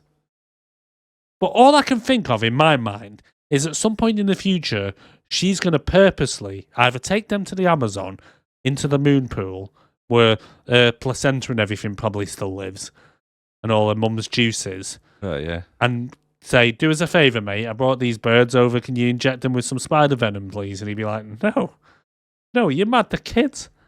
Just imagine when she was born in that little pool. The guy's like, do you want to give him birth? And that, and he goes, Phil, do us a favour. Can you clean up this, mate? What?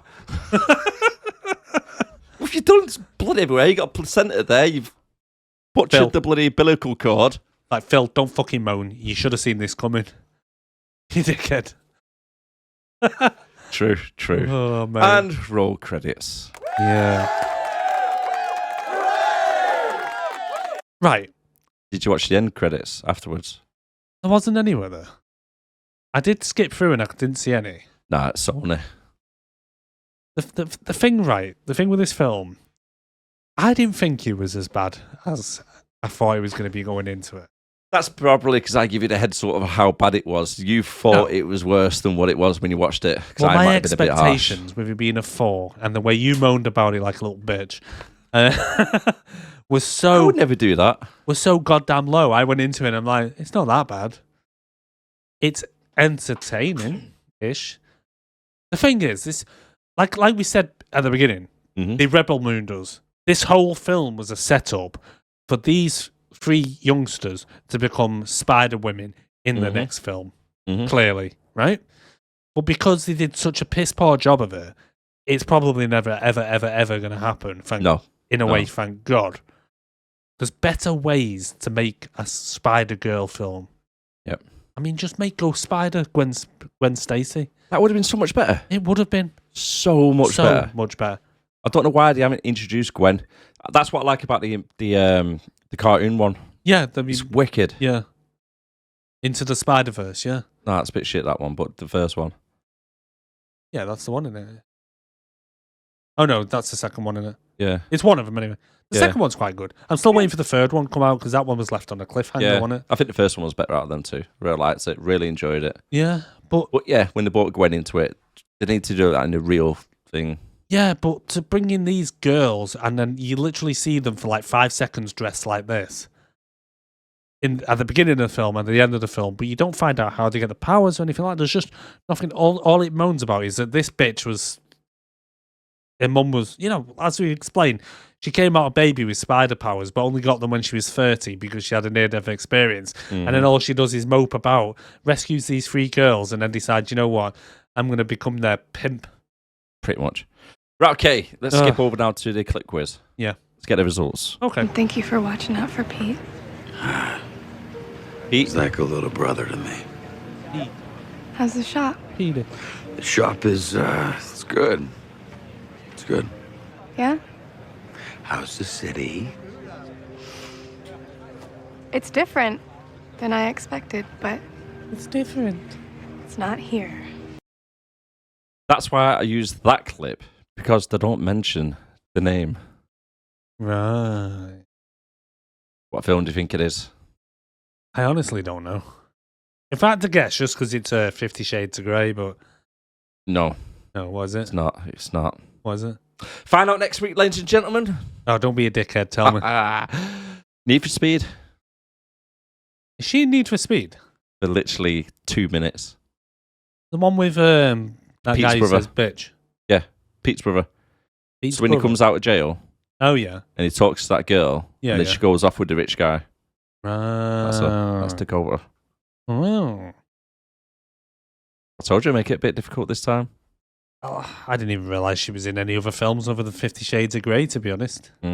Which we just horribly found out could possibly be on our list because it's like 4. Not watching it. Not watching it ever.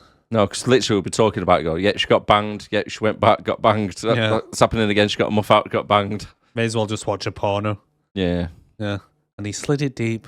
And then she I mean- played with the balls. We've got that other one, haven't we, on Amazon that I've shown you? Is it Super Vixens? I'm not watching that. I'm not fucking watching Super Vixens. No.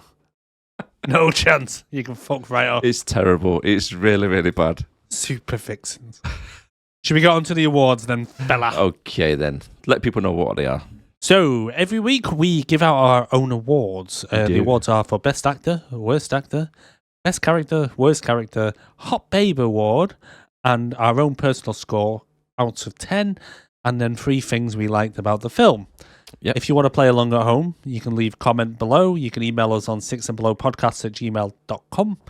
And we'll read them out next week and see what you think. But our first award is Best Actor, also known as the King Kong Award. That's right, you better walk away. Yeah, that's right, you better walk away. Yep. Don't walk away, because I'm going to burn this motherfucker down. King Kong ain't got shit on me. Right, okie dokie. You want me to go first? Best Actor? Yeah, go for it. Yeah. I've gone for Sydney Sweeney. The fact that she was playing a young kid fairly convincingly. I thought she was probably better than anyone else. I don't think it was too great, but it's probably down to the writing and not her. Probably. Yeah. I just really did not want to give it to go to Johnson. No, definitely not. Definitely not. Who I've did you gone go for Uncle Ben.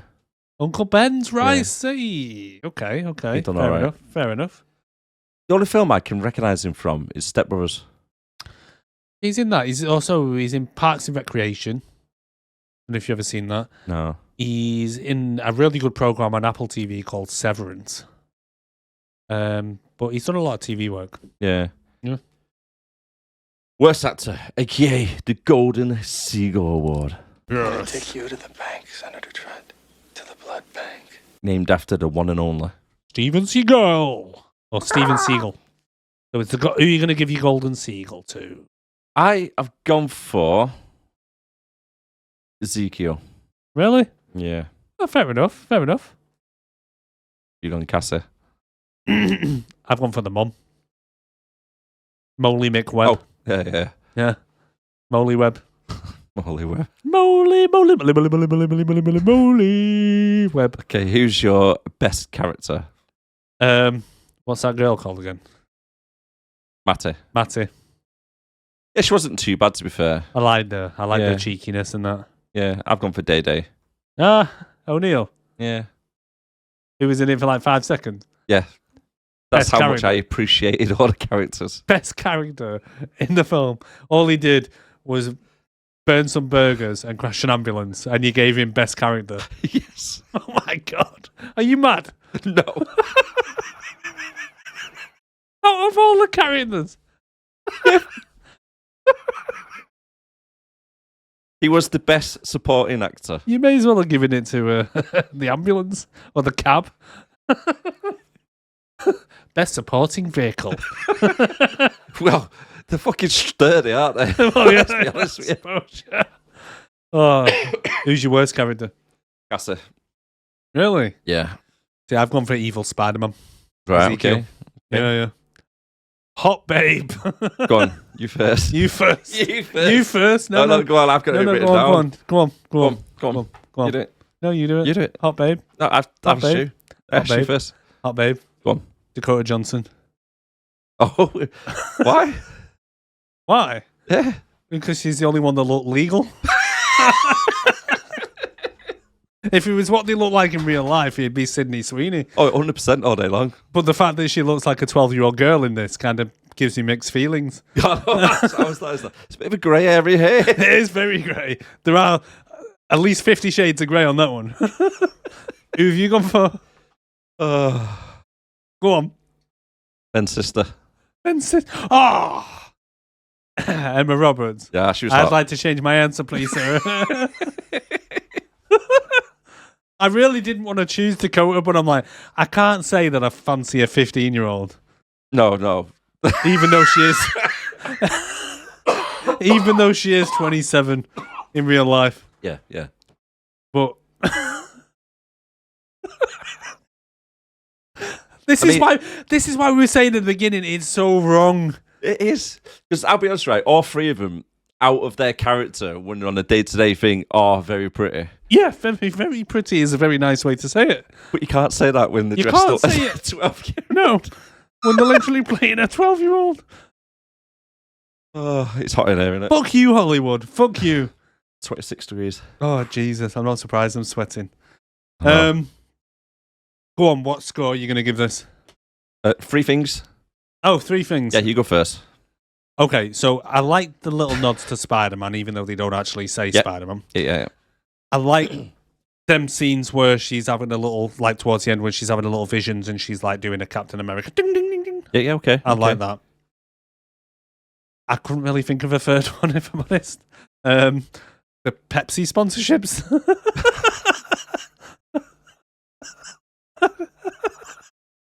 I don't know. So, 3 things you liked about it was the Peter Parker they alluded to. Yeah. Captain America. Yeah. And Pepsi. Pepsi. I love the Pepsi.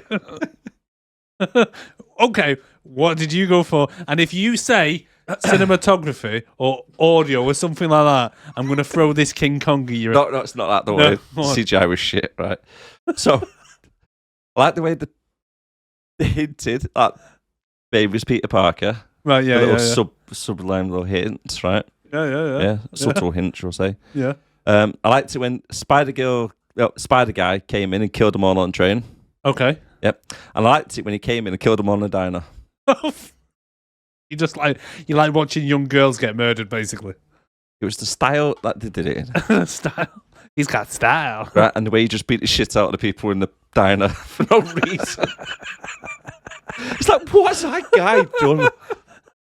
Mate, I'm telling you, it's because he, like I say, he stood there coughing. He's like, "Do you want to show up, dude? I'm trying to eat me a hot dog." Literally jumped on the table and smashed them both up. It's like, dude, chill. Yeah, relax, mate. Oh, Jesus. I suppose I could put that, actually, the way he just started attacking random people. Just random as the collateral damage is basically what your third one is. It reminded me a little bit of like Hulk with Thor, where he goes,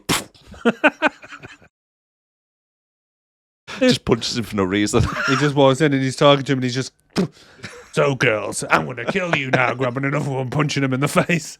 It's like, I'd be like, "What are you doing to these people?" It's like, why? I thought you were coming for us. Yeah. No, it's this guy. Yeah. What do you mean? Oh, shit, I didn't even realise. Oh, Jesus. Oh, shit. Right, go on. Out of 10. Out of 10. You want me to go first, or you? I'll go. Controversially, 6.2. Fuck off. Yeah. 6.2. 6.2. You think this is a 6.2? This was not as bad as it's made out to be. Do you think this film we've been ripping the shit out of for the last 3 hours? No, 5 hours, right? Yeah? 5 hours. Literally 5 hours we've been sat here doing this for, right? Yeah, I suppose, yeah. Right? Yeah. We've been nothing good to say about it. You think it is too good to be on this podcast?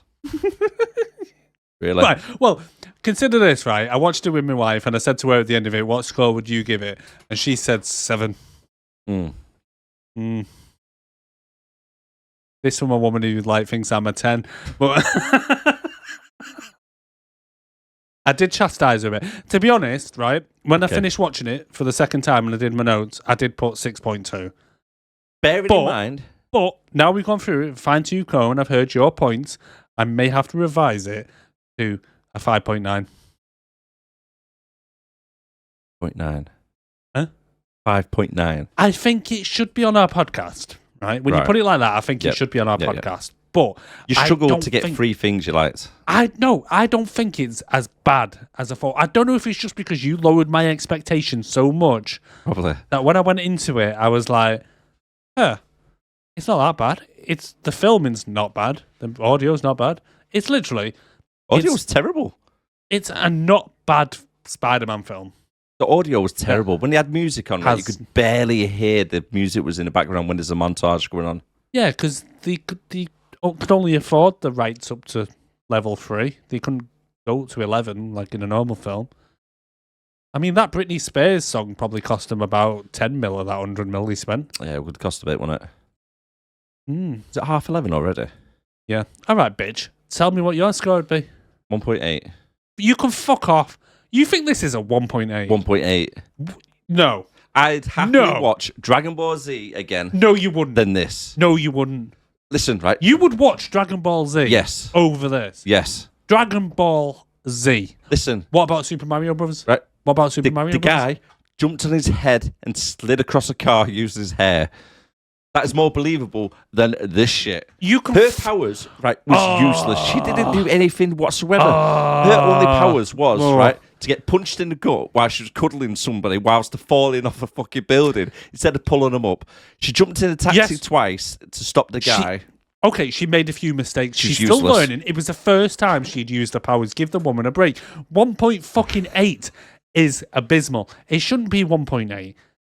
Me and you are going to fall out over Madame fucking Webb. This film is not going to get a sequel because it was that bad. No. Yes. No, it's not going to get a sequel because it was that bad. But it shouldn't be a 1.8. Dakota Johnson fired her agent a week after the trailer came out. Dude. Because it was that bad. Dude. It's not that bad. It was. It's not that bad. It was. It's not 1.8 bad. Even Leanne Turner said not I'll give it a 3 tops. What the fuck does she know? Exactly. 1.8 is abysmal. You're not giving it 1.8. It is. Right, let's skip over to the wall. Worth a watch. Look at his fucking face. Look at his face. No chance. Oh, worth a watch, ladies and gentlemen. So this part of the podcast, anyway, we have our Wall of Fame, if you're listening on Spotify. So we have one to skip, worth a watch, or a must-see movie. Yep. Now, worth a watch. Worth a watch? You're just saying that. Entertaining? You're just saying that. I'm not just saying it. You are. You I'm are. not. You're just saying. You're saying it to be a pain. Okay, would you rather watch this or Expendables 4? Expendables 4. Okay, would you rather watch this or... American Ninja is better. Okay. Let's It's more entertaining. American Ninja is not more entertaining than this film. It was not. It was. American Ninja is about an autistic guy who steals some woman, and I can't even remember what happens because it was that shit. It was bad. Something about a Black Star Ninja and people getting up after they've been killed. And you're saying that was better than this film? Yeah, because the guys came down from palm trees. Shut the fuck up. Oh, I look well knackered there, though. Yeah, you do a bit. Right. Masters of the Universe was better. Was it? Yeah. Twilight was better. Did we put Blade in worth a watch? Yeah. Oh, I didn't think we did that. Okay, then. Blade Trinity, by the way, ladies and gentlemen, if you're listening on Spotify. No, I will concede it probably is one to skip, to be fair. Because it's Jurassic World was better. Okay, I'll concede it's one to skip because I'm looking at Rebel Moon and I'm pretty sure this is basically Rebel Moon, but Sony's version. Yeah. Because there ain't going to be no sequel. It's not going anywhere, so there's no point really watching it. If it stop winding you up, to be completely honest, it's not that bad of a film. Yeah, if you ever come across it and you had to watch it, you'd get through it without much pain. Yeah. But there's no point watching it because it's not going anywhere. Mm. Don't wink at me. That's why the low rating. And 1.8 is a bit harsh. You've got to admit that's a bit harsh. I admit, right, I'm probably being more harsh, right, because I've been up for 20 hours. Yeah. Right, it's 11:30 at night in the morning. I've been up since 3. You've got a bit of sand in your vagina about this film, right. Let's face it. Yeah, and like I say, very tired, very hot, bit grouchy about it all, because the way they just filmed it. Just a bit grouchy. No, but I just feel the whole film is pointless. The whole thing, because like I say, with the plot things at the start, the whole film didn't need to exist because the way they writ it's just poorly written. Of course. That's why I've gone for like so bad rating, because if he didn't chase after the girls, he wouldn't have died. If he just left them alone, they wouldn't have bumped into each other, right? Dakota Johnson was just a miserable, moody person, and that is your main antagonist, right? You want somebody you want to root for. Protagonist. Protagonist, yeah, right? So you want somebody to root for if it's your protagonist, yeah? Yeah. Right? You want to support them. All she was awkward, grumpy, moody, miserable. Everything was just completely wrong about the character. It shouldn't have been Dakota Johnson playing it. And then How they do we make know, these though? girls who How are do we in know their... that isn't what the character's like, though? I know, but then they make these girls who are, like, say, late 20s look like 14-year-olds, right? And then, like, say, the dialogue was not great. As a superhero, she didn't actually do anything. It's literally when she split herself into 4 or 5 different people, well, 3 people, all she did was comfort the girls. She didn't help them up. She didn't move anything. She didn't advance the storyline with her abilities. She killed the guy just by standing there because he was not being fast. I get Do it. you know what I mean? I know its shortcomings and stuff, but can you honestly say that you went into this film with a low expectation, and was it not better than you thought it was going to be? I just didn't enjoy it. You didn't? No, I just thought, because when you look into it and stuff like that, it's the whole thing just seemed lazy, and that's what I was. That's the thing with me, right? I wasn't mad with it. I was disappointed with it. Do you know what I mean? I get that. You had so much to work from, and they produced this.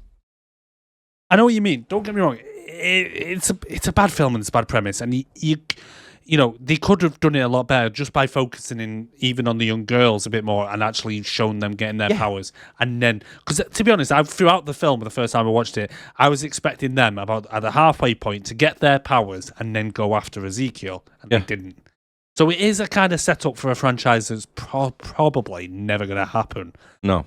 But my point in it is just, I just think it just wasn't as bad as I went into it thinking. But to be honest, if it was a 6 on IMDb and I went to watch it and I was like, I'd probably think this ain't a 6. I'd probably be thinking this should be a 4. Yeah. Do you know what I mean? I think it's just that. But like I say, I do think it's one to skip. Being completely serious, to put it on the wall, it's one to skip because it falls into a similar category of Rebel Moon, where it's a franchise that it's a setup for something that's just either, if it does happen, it's going to be shit, like Rebel Moon Part 2. Yeah. Or in the case of this, it's never going to happen because this particular film was a flop.